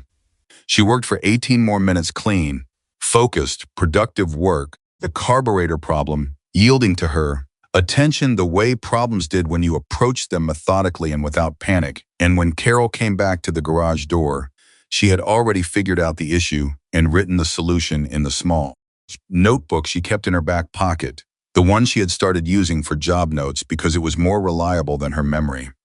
And Ray had told her early on that the mechanics who wrote things down were the ones who didn't repeat their mistakes. She put the notebook in her pocket and went to meet the people who had decided she was worth fighting for. The meeting was in Michael's office, crowded now with 7 people: Michael, Victoria, Carol, David Park on speakerphone, Ray, who had followed at a distance and stood in the doorway in the specific way Ray stood in doorways, like he wasn't formally participating but was available if needed, and Jessie, who had simply appeared and whose presence nobody questioned because she had a way of being useful enough that questioning it seemed like a waste of time. Michael had the article up on his laptop. He had read it, Samantha could tell, with the same thoroughness she had, and his expression had the controlled quality of someone choosing very deliberately not to let their reaction run at full strength. David, he said, what's the legal exposure here? David Park's voice through the phone was even. The article is carefully written to avoid actionable defamation. The troubled characterization is opinion. The alarm framing is sourced to a named profession rather than specific false statements. They didn't get anything factually wrong. They didn't get anything factually wrong, Samantha said. That's the point. They got everything right and arranged it to mean something false, which, as David said, unfortunately not illegal. So we can't sue them, Michael said. You could try, David said. I wouldn't recommend it. It would cost more than it would win, and it would give the story 3 more news cycles. A pause. You can do is respond. Publicly on the record with full documentation. Statement from Samantha. A statement from the chapter. He paused. The formal complaint filing. I can time the announcement of that filing to land in the next 24 hours, before the article gets a second wave of attention. You can do that? Carol asked. DHS complaint filings are public record once they're formally submitted, David said. We submitted yesterday. I can release the submission documentation today. Samantha looked at Michael. Michael looked at Samantha. The complaint going public means Linda Marsh's name goes public, Samantha said. Yes, David confirmed. With full documentation of what she failed to do when I was 17. Yes, the room was very quiet. Victoria spoke from the corner where she was standing, still on crutches, still refusing to sit down in a room full of people. Because Victoria Caldwell did not sit when she could stand and did not stand when she could move. Samantha, she said, this is your decision, not ours. We will support whatever you decide, but it has to be yours. Samantha looked around the room. At Michael, steady and waiting. Carol, whose expression was careful and open. At Jesse, in the background, watching with the intense, focused attention of someone trying to learn something important. Ray in the doorway, not looking at anyone, but present. She thought about the 17-year-old in the foster placement who had told the truth to someone who was supposed to listen and watch nothing happen. Who had learned from that experience to stop telling the truth because it cost you things and gave you nothing back. She thought about every night she had spent in the cold because she had been invisible and nobody had come looking. She thought about the photograph at the top of that article. Release the complaint, she said. And I want to give a statement, not through a lawyer, not anonymously. Me directly with my name on it. You understand what that means, David said. Your full history becomes part of the public record. My full history is already in that article, she said. The version Linda Marsh wrote. I'd like to offer a competing version. Michael, quietly, I'll have someone set up the camera. Not a camera, Samantha said. Not yet. First a written statement released today with the complaint documentation attached. Then a camera if the story needs it. It'll need it, Carol said. Always needs the face. Then we'll do the camera tomorrow, Samantha said. Today we do the words. I want to write them myself. Nobody argued with that. She wrote it at the kitchen table, by hand first, the notebook she kept in her pocket, and then typed up on Carol's laptop. And she wrote it the way she wrote everything directly, without ornament, saying precisely what she meant to say and nothing that she didn't. She wrote about her father and her mother and foster care and the report she had made at 17 and what had happened and what had not happened. She wrote about 3 years on the streets and what that actually looked like, specifically the real details, because she had noticed that the article about her used the fact of her homelessness as atmosphere without ever actually showing what it required of a person. She wrote about the crash and Victoria and the jacket. She wrote about the garage and Ray and the diagnostic work and what it felt like to be useful at something after 3 years of being, in every practical way, useless to the systems that were supposed to help her. She wrote, Linda Marsh chose a photograph of me from my worst moment to tell a story about who I am. I'm choosing to tell you who I am myself. These are not the same person. She wrote, I am not a cautionary tale. I am not a headline. I am a mechanic and I am still here and I am done being invisible. She handed it to Carol. Carol read it in silence, and when she looked up, her eyes were bright in a way that Carol's eyes were not usually bright, and she said, don't change a word. I wasn't planning to, Samantha said. David Park released the complaint documentation at 2 in the afternoon. The statement went out at 2:15, attached to it through the chapter's official communications and David Park's firm simultaneously. By 3 o'clock, the original article had 17 comments engaging with Samantha's statement. By 4 o'clock, it had been picked up by 2 larger outlets. By 5 o'clock, David Park called to say that a reporter from the Denver Post wanted an interview. Tell them tomorrow, Samantha said. Tomorrow at what time? She looked at Victoria, who had finally sat down at the kitchen table and was drinking the tea she didn't like because Carol had put it in front of her. And Victoria, for all her ferocity, could not consistently resist Carol. What time tomorrow? She asked. 10, Victoria said. 10, Samantha told David. She sat at the kitchen table and ate dinner with the chapter and listened to the ongoing bean debate that had apparently entered a new and more contentious phase. Involving the question of whether masa was an acceptable thickener, she answered questions when people asked them and did not answer them when they didn't, and she let the evening happen around her like weather. Later after dinner, she found Victoria on the back steps, not standing, for once sitting, her crutches leaning against the wall, her face turned up toward the dark. The bad leg was stretched out in front of her, and she looked, for the first time since Samantha had known her, like someone who was tired. Samantha sat down next to her. They were quiet for a moment. Are you all right, Victoria asked. Mostly, Samantha said. Are you? Victoria considered this with the honesty she applied to most things. It's been a hard day, she said. Not the hardest, but hard. Because of the article? Because of what it cost you to answer it, Victoria said. To put everything out there today. Everything you've been carrying for 3 years. You did it because someone tried to use your pain against you, and you decided to own it instead. That is, she stopped. That's not a small thing. Even when it looks like the obvious move, it's not small.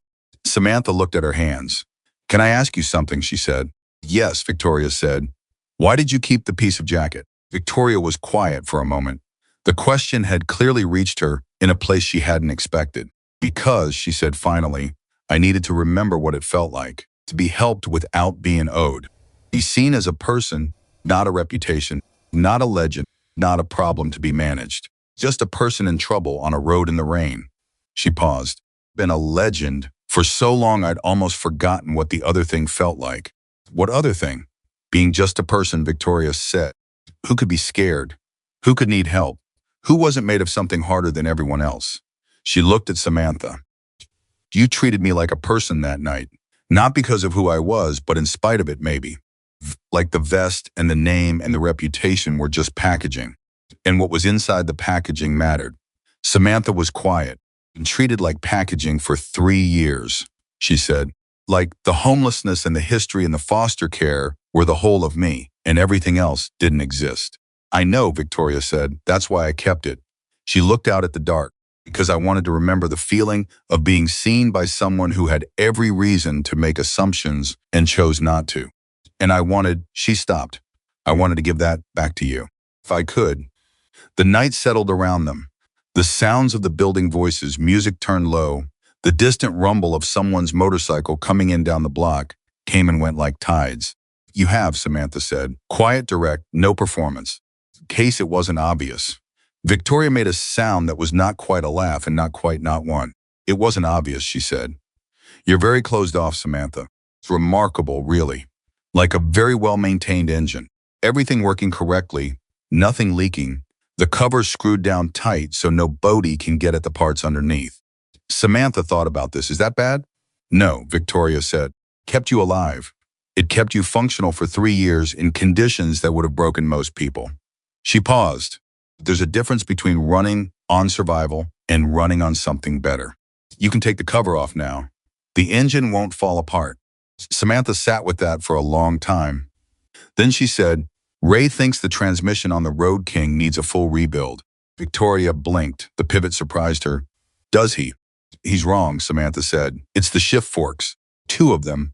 It'll take a day, not a week, and it'll cost about a quarter of what a full rebuild would cost. Victoria looked at her. There was something in her expression, quiet and warm, and close to something that Samantha did not have a name for yet, but was beginning to recognize. You gonna tell him that?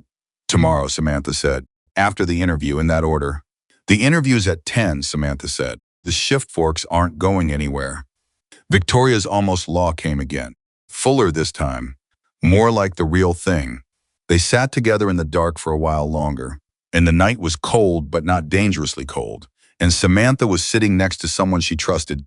The day with all its weight and exposure, and the raw feeling of having told the truth publicly about things she had kept private. For years the day was ending. She was still here. She was still all right. Tomorrow there would be a reporter with a camera, and more questions than she had answers to, and a story that was going to get bigger before it got smaller. Complaint against Linda Marsh was going to move through the system with all its grinding friction, and Ray was going to argue with her about the shift forks until she proved him wrong.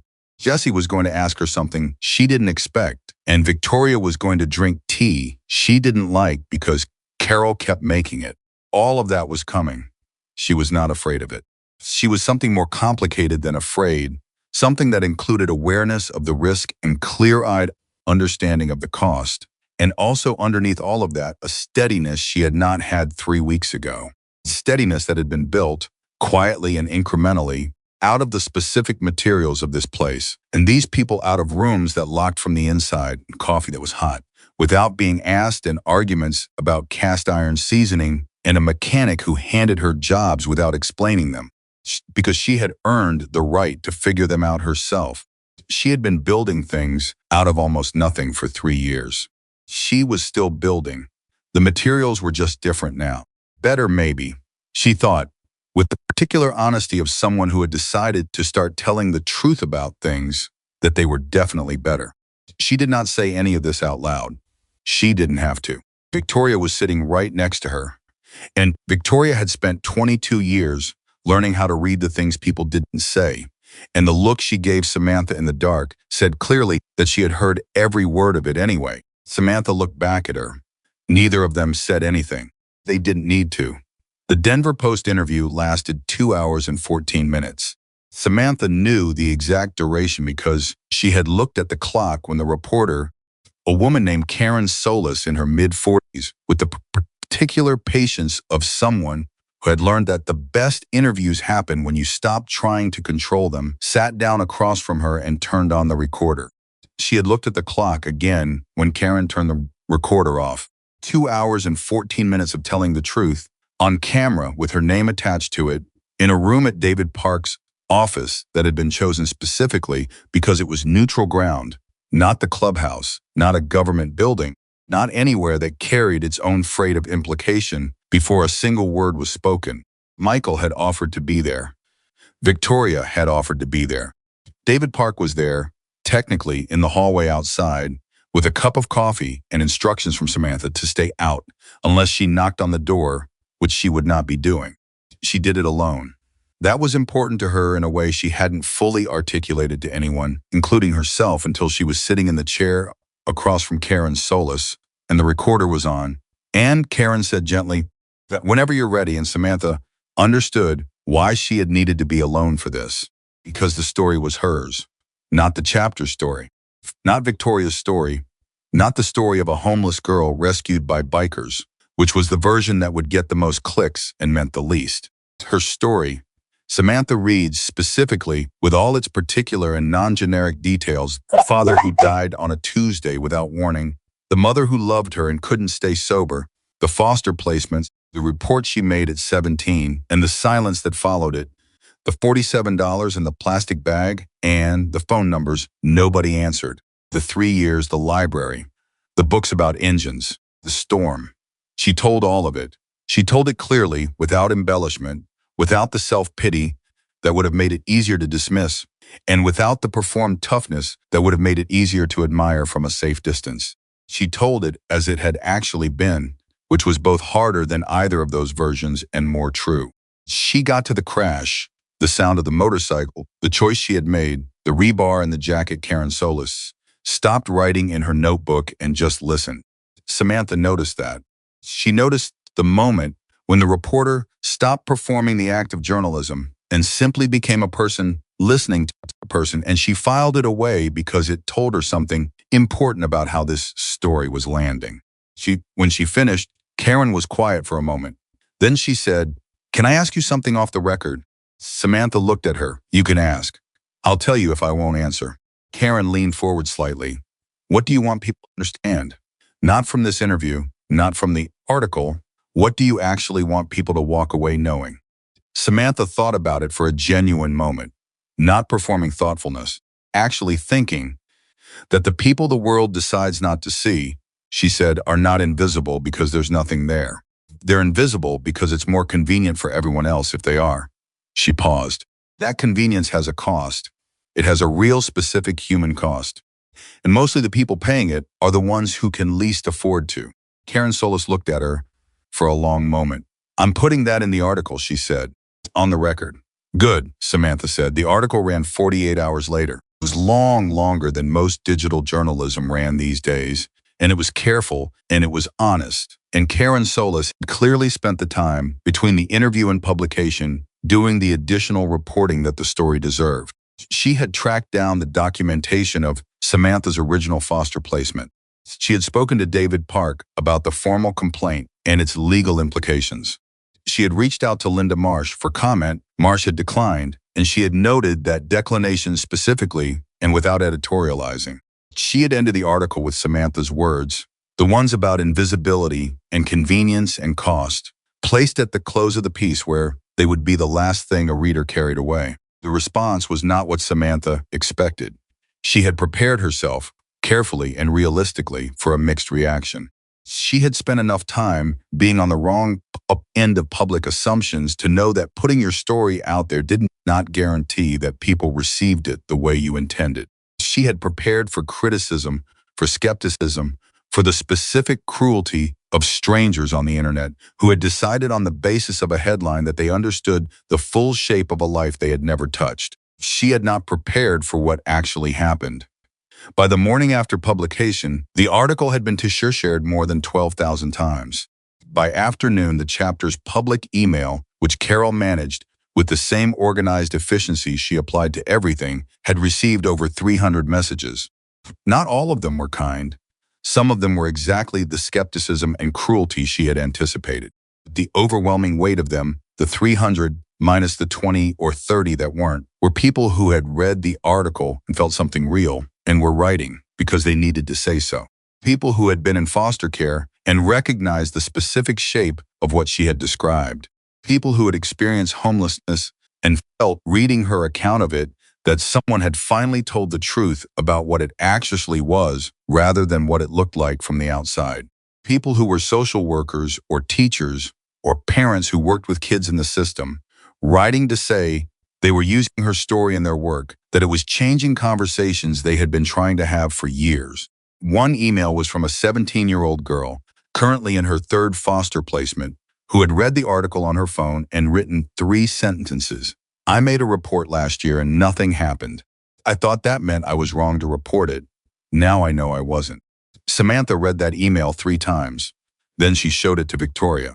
Victoria read it once, looked up. Her expression was composed, but her eyes were doing the thing they did, that particular intensity, that meant she was feeling something at full volume and managing it with considerable effort. "You need to write her back," Victoria said. "I know," Samantha said. "Just needed someone else to read it first." "Why?" "Because," Samantha said, "I needed to make sure it was real, that she's real, that this started again. I've been here long enough to stop being surprised by the garage and the dinner table and all of it. But this," she gestured at the phone, "this is something different. This is someone I've never met being changed by something I did, and I don't know how to hold that." Victoria was quiet for a moment. Then she said, "The same way you hold everything else, carefully with both hands. And you don't put it down." Samantha looked at her. She wrote the email back that afternoon. It took her 40 minutes to write 4 sentences because every word mattered, and she was not going to get this wrong. She told the girl that she had been right to report it. The failure was the system's, not hers. That the silence she had received was not the verdict on her truth, but on the people who should have acted and didn't. And she wrote, in the final sentence, something she had not planned to write until she was already writing it: "You are not invisible. I see you, keep going." She sent it and sat very still for a moment with her hands in her lap. Then the day kept moving, the way days do, with its particular forward momentum that doesn't pause for the moments you need it to pause for. 3 days after the article, Gerald Foss from DHS called David Park. The formal complaint review had been expedited unusual, David said, which meant there had been internal pressure applied from somewhere higher up the chain than Linda Marsh had expected. The review board had identified 2 additional cases from Marsh's caseload with similar documentation issues. They were expanding the scope. Marsh had been placed on administrative leave, pending the outcome. David Park delivered this information to Samantha in his measured, precise voice, and when he finished, there was a silence on the line that he let exist without filling it. "How long will the review take?" Samantha asked. "Several months, most likely," David said. "These things move slowly." "I know," she said. "That's okay." "You're not," he paused. "You're not looking for faster?" "I'm looking for thorough," she said.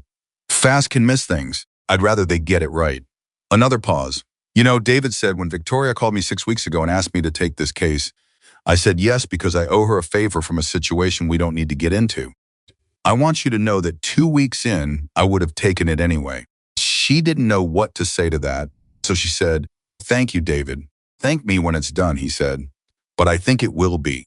She hung up and stood in the hallway outside Michael's office and processed the information about Linda Marsh being placed on administrative leave. She looked for the satisfaction she expected to feel and found something more complicated there instead.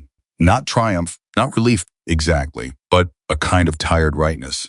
The rightness of a thing that should have happened years ago finally beginning to happen, complicated by the full awareness of everything it hadn't prevented. She thought about the 17-year-old she had been.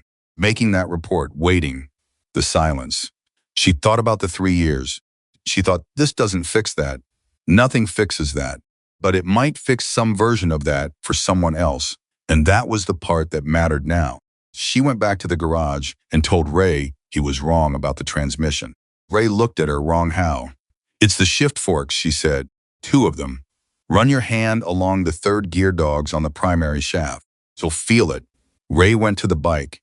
He ran his hand where she had said. He was quiet for approximately 15 seconds. Then he straightened up and looked at her and said, means I'm right, Samantha said. Means I'm checking, Ray said. He checked for another 4 minutes with focused deliberateness, turning the transmission input by hand, feeling each engagement point, and then he straightened up again and said, you're right. I know, she said. Don't get cocky, Ray said, but there was something in his voice that was not quite a smile and not quite not one. Parts order goes in today. You're doing the job. I know that too, she said. Ray looked at her for a moment.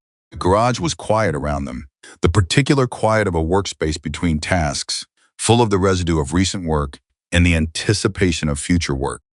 You're going to need your own set, he said. She frowned. My own what? Tools, he said. You've been using the shop set. You're going to need your own. He turned back to the workbench.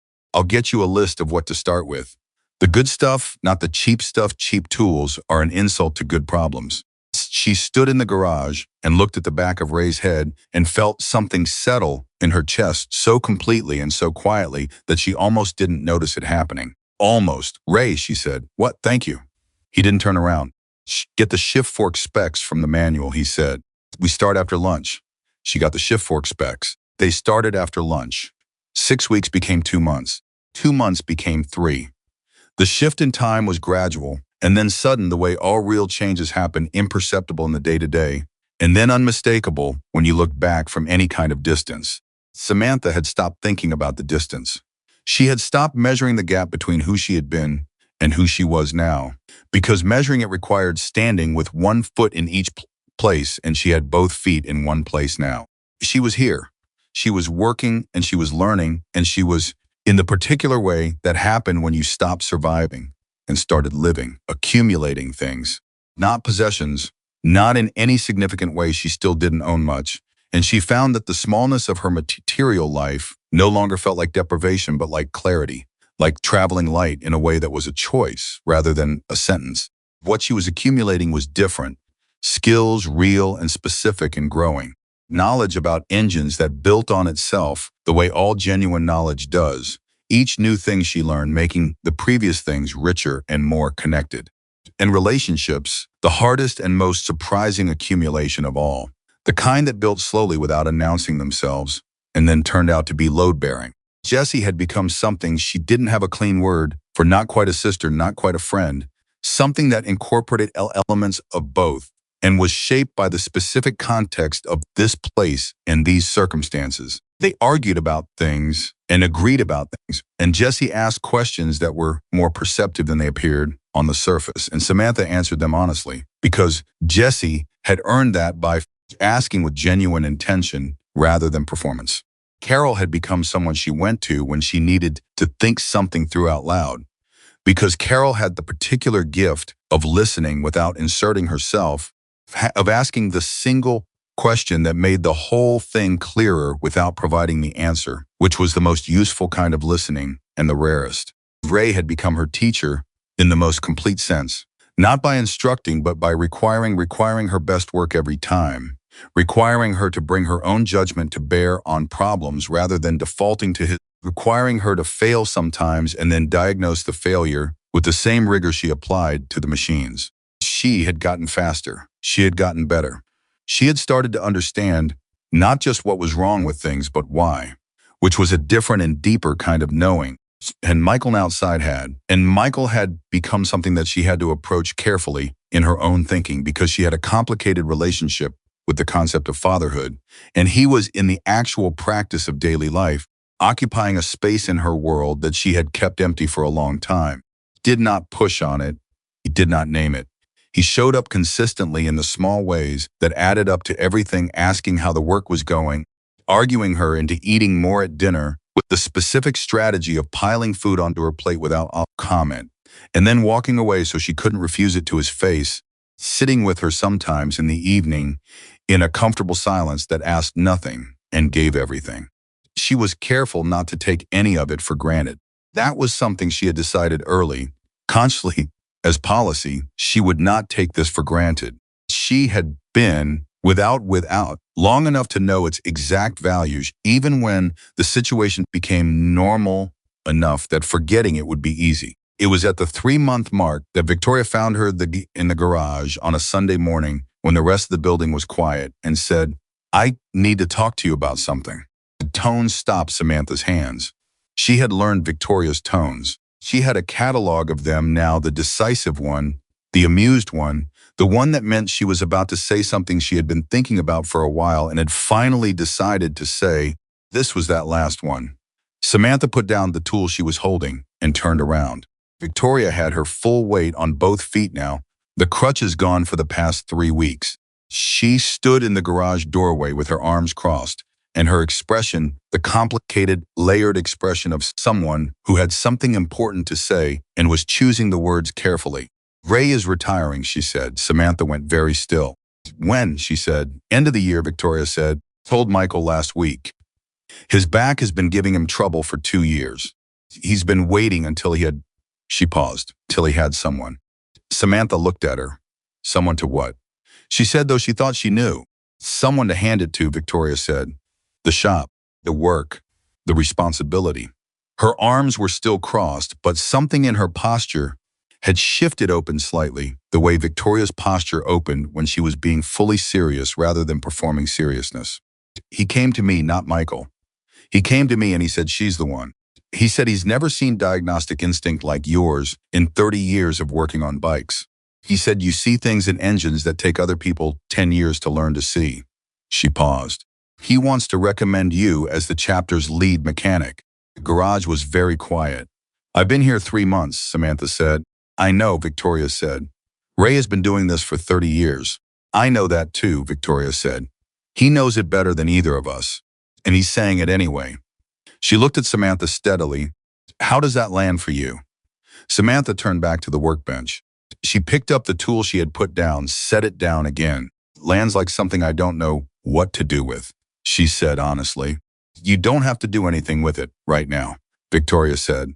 "Ray's not leaving until the end of the year. That's 3 months. But I wanted you to know." She paused. "I wanted to ask you something alongside it." "What?" "Where do you want to be in a year?" Victoria said. "Not what you think makes sense.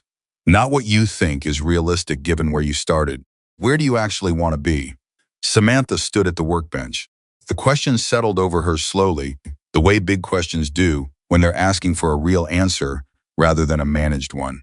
Nobody had asked her that in 3 years. Nobody had asked her that with the genuine expectation that she had an answer worth hearing. The system asked where you wanted to be in the sense of filling in a form checking boxes against a predetermined list of acceptable futures. The streets didn't ask at all. The future on the streets was a luxury you couldn't afford. You traded it for the present, which was the only currency that kept you alive. "Where do you want to be?" "Here," she said. The word came out before she had finished thinking it, and she knew as soon as she said it that it was the right word. "Just physically. I mean doing this, working on bikes, getting better at it, learning things Ray hasn't taught me yet because he hasn't had to." She paused. "Maybe there's something else." "Say it," Victoria said. "The 17-year-old who emailed me," Samantha said, after the article. "She's not the only one. There are kids in the system right now making reports that nobody is acting on. There are 18-year-olds aging out with $47 and a list of phone numbers that don't work." She stopped, swallowed. "I know what that is. I know it specifically. Keep thinking about what David Park said, that I'd make a good advocate. And I can't stop thinking about it." The garage held the silence between them. "You want to do both," Victoria said. "I don't know if that's possible," Samantha said. "Most things worth doing seem impossible before they're done," Victoria said. "What would it look like?" And here was the thing about Victoria Caldwell that Samantha had come to understand over 3 months of proximity. She did not ask what something would look like because she wanted to assess its feasibility. She asked because she wanted you to make it real in words first, because she had learned in 22 years of leading people that the distance between an idea and an action collapsed the moment you could describe the idea in specific terms. Samantha thought about it. She let herself think about it without the automatic flinching away that she had automatic for years she had applied to anything that looked like wanting something. A shop, she said slowly. A real one. Not just working for the chapter, but an actual business. Motorcycle restoration, repair, maybe some customization down the line when I'm good enough. And alongside it, some kind of work with kids aging out of foster care.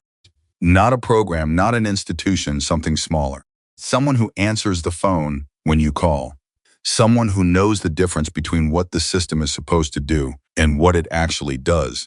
Someone who can look you in the eye and say, I know what this is, I've been there. And here is specifically what you do next. The words had come out faster than she expected. She stopped. Victoria was watching her with an expression that she had learned to read. You've been thinking about this for a while, Victoria said. Since the email, Samantha said. Maybe before. Maybe since the article. Maybe, she paused. Maybe since David Park first said it, and I told him I was a mechanic. You're still a mechanic, Victoria said. People can be more than one thing, is what David Park had said. Exactly. She almost said so, and then didn't, because the fact that multiple people who had come to know her had arrived at the same conclusion without coordinating with each other said something she needed to sit with rather than deflect. This is going to take money, Samantha said, real money. Don't have anything like I do, Victoria said. The two words landed like stones dropped into still water. Samantha looked at her. No. Not a gift, Victoria said immediately. A loan with terms. Real terms documented by David Park with a repayment schedule that works. I've invested in businesses before. Ray can tell you there's a parts supplier out of Colorado Springs that wouldn't exist today if this chapter hadn't backed it 15 years ago. This is not charity, Samantha. This is an investment in something I believe is going to be worth considerably more than what I put in. You don't know that, Samantha said. I know you, Victoria said. 3 months is enough to know you. She paused. Ray doesn't say what he said about people who aren't worth saying it about. I've known him for 25 years. I've never heard him talk about anyone's potential the way he talks about yours. Another pause, and when she spoke again, her voice was the quietest Samantha had ever heard it. Crawled into a storm and lifted a motorcycle off me with a piece of rebar and tore your only coat apart to stop my bleeding and then disappeared before the ambulance arrived. You didn't do that because you wanted something from me. You did it because you couldn't live with yourself if you didn't. She held Samantha's gaze. I am asking you to let me do the same thing. I can't live with myself if I don't try to give you what I'm able to give. So let me. Samantha looked at her for a long moment. She thought about the rules she had made for herself on the streets. Never trust strangers. Never get involved. Never give anyone a reason to hurt you.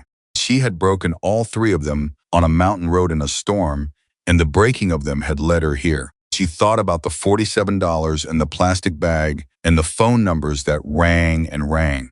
She thought about the 17-year-old who had written 3 sentences on her phone and changed everything she thought she understood about why the story mattered. Okay, she said. Victoria blinked. Okay. Don't make it a thing, Samantha said. Said, okay, we move forward.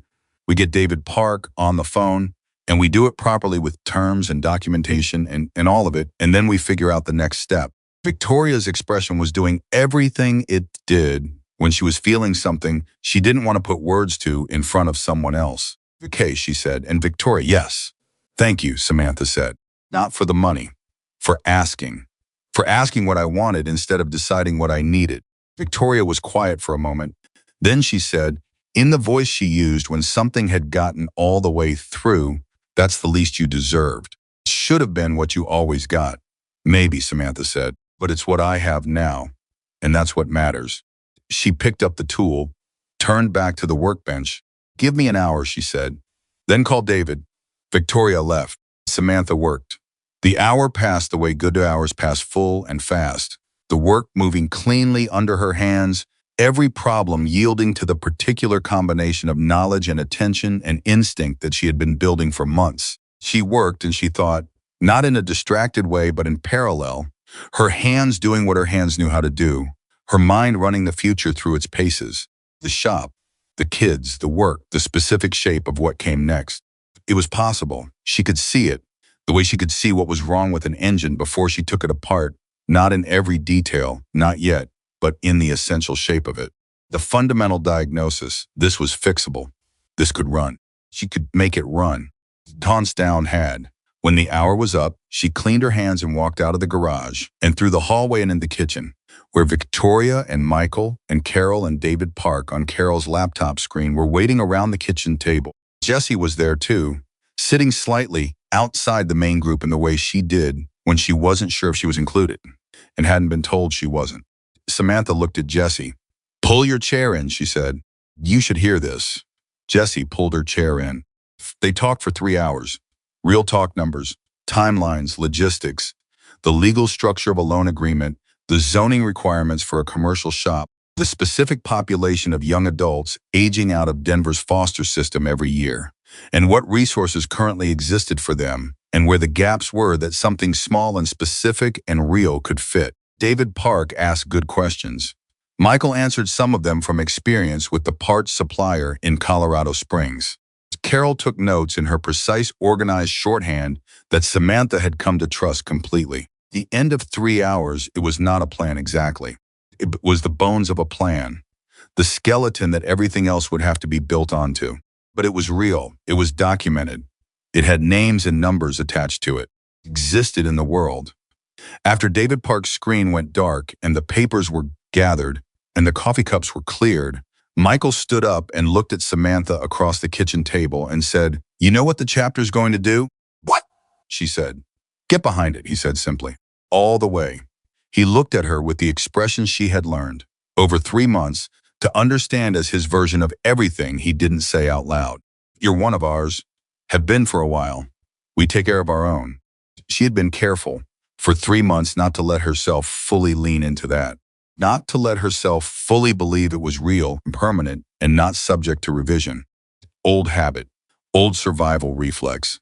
The understanding that good things were provisional and you should hold them loosely because the closer you held them, the more it cost when they were taken. She had been careful. She made a decision, sitting at that kitchen table with the bones of her future laid out in front of her, to stop being careful about this particular thing. She let it in, all the way. She let it land with its full weight, the table, the people, the 3 months, the work, the room that locked from the inside, the coffee that was hot without being asked, the arguments about cast iron seasoning, all of it, the whole warm, impossible, ordinary truth of it. She let herself belong to it. "I know," she said to Michael. She meant it, completely, without reservation. He nodded once and walked out of the kitchen, because Michael Dawson had spent enough decades around people with complicated feelings to know when the kindest thing you could do was give them room to have them without an audience. Carol followed with the papers. Jessie looked at Samantha and said, with the directness that Samantha had come to depend on, "Are you okay?" This Samantha said. Really," she said. For the first time in a long time, really. Jessie held her gaze for a moment. Then she nodded and got up and left. Victoria was the last one in the kitchen. She didn't say anything. She just sat across the table from Samantha in the late afternoon light and let the silence be what it was, not empty, not uncomfortable, not waiting for anything. Just the silence of two people who had found each other on a mountain road in a storm and had been finding each other ever since, in the small and large ways that people find each other when they decide that the finding is worth the effort. "You should have stayed," Samantha said. Not an accusation, just a thing she had been thinking about. Victoria raised an eyebrow. "Still here, I mean that night," Samantha said. "When the ambulance was coming, I should have stayed. I was afraid of what would happen if I was there when they arrived, but I should have stayed with you." Victoria looked at her for a long moment. "You stayed long enough," she said. "You stayed until I was safe. That was what mattered. You were alone when they got there." "I was alive when they got there," Victoria said. "Because of you." She paused. "And then you found your way back. That's the whole of it, Samantha. That's the whole story. You found your way back." Samantha looked at the table, her hands resting on it, the knuckles no longer scraped. The callous is different now, not the calluses of survival, but the calluses of work, of chosen effort, of days that built on each other. She thought about the girl she had been under the underpass that night, listening to the storm and telling herself it wasn't her business, and then standing up anyway. She thought about everything that had come from that moment of standing up, the rebar, the jacket, the cold walk back to the city, the 4 days of not thinking about Victoria Caldwell, the motorcycles outside the library, the alley, Michael saying her name. She thought about Jesse walking beside her that first morning, keeping to the right side because she had asked. She thought about the small room with the lock that worked both ways and the dresser drawer where she had finally put the backpack down. She thought about the 17-year-old with the phone and the 3 sentences. "You are not invisible. I see you. Keep going." She had written that to someone she had never met. She had meant it for that person, specifically on that day. But it was also, she understood now, something she had needed to say to herself. A version of herself who had spent 3 years being invisible, and 3 years after that, learning how to be seen, and who was sitting now at a kitchen table in a life that still sometimes felt too real to trust, but that she was choosing deliberately and daily, and with full knowledge of the cost, to trust anyway. She had written it to both of them. "Keep going." "Victoria," she said. "Yes." "The night of the crash," she said, "when you asked me not to call anyone yet, before you knew who I was or what I was going to do, you said, please." She looked up. "I've thought about that a lot. That one word." Victoria was very still. "You said it like it cost you something," Samantha said. "Like it was the hardest word you'd said in a long time," was Victoria said quietly. "Why are you telling me?" "Because I want you to know that I understand what it costs to ask for help," Samantha said. "I want you to know that when this gets shot, the kids, all of it, when the parts of it that are hard get hard, I'm going to remember that word, the way you said it, and I'm going to ask for help before I've waited too long to ask." She paused. "Promise you that." Victoria looked at her. Her eyes were doing the thing. Neither of them commented on it. "Okay," Victoria said. One word like a door opening. "Okay," Samantha said. Stood up. She walked back to the garage because there was still work to do, and the work was always there. And she had come to understand that was not a burden but a grace to have something that needed you, something specific and real that you were uniquely equipped to do, something that gave the days their shape and their purpose and their forward motion. She picked up the tools. She worked. This is how the story ended, and also how it began. A 20-year-old girl who had spent 3 years being invisible chose to be seen, and the choosing changed everything, not in a single dramatic moment, but in 10,000 small ones, each one building on the last, each one requiring her to believe, for just one more day, that the people who had decided she mattered were right. She built a shop. She answered phones. She told the truth, publicly and on the record, and the truth had consequences, real and specific and lasting ones, for Linda Marsh, and for the kids whose cases were reviewed, and for the ones who came after, who never had to learn what it was like to make a report and hear only silence. She learned everything Ray had to teach her, and then started learning the lens he didn't know yet, because that is what it looks like when someone with her kind of mind gets access to the work that fits it. She stayed, not because she had nowhere else to go, not because she had no other options, because she chose it. Every day, with full knowledge and full intention, she chose it. On a Tuesday morning 5 years after a storm on a mountain road, Samantha Reed stood in her own shop, her name on the door, her tools on the wall, her work on the lift, and a photograph on the desk beside the register. Photograph of a strip of dark fabric, navy blue under the staining, that someone had kept because they needed to remember what it felt like to be seen, and she answered the phone. On the other end was a 19-year-old boy who had aged out of foster care 4 days ago and had $32 and a list of phone numbers and nowhere to go. "Tell me your name," she said. He told her. "Okay," she said. "Here's what we're going to do." And she told him, because she knew, because she had always known, and because the girl that nobody saw had become, without ever stopping being herself, exactly the person that someone needed her to be. That was the whole of it. That was the story. And it was true.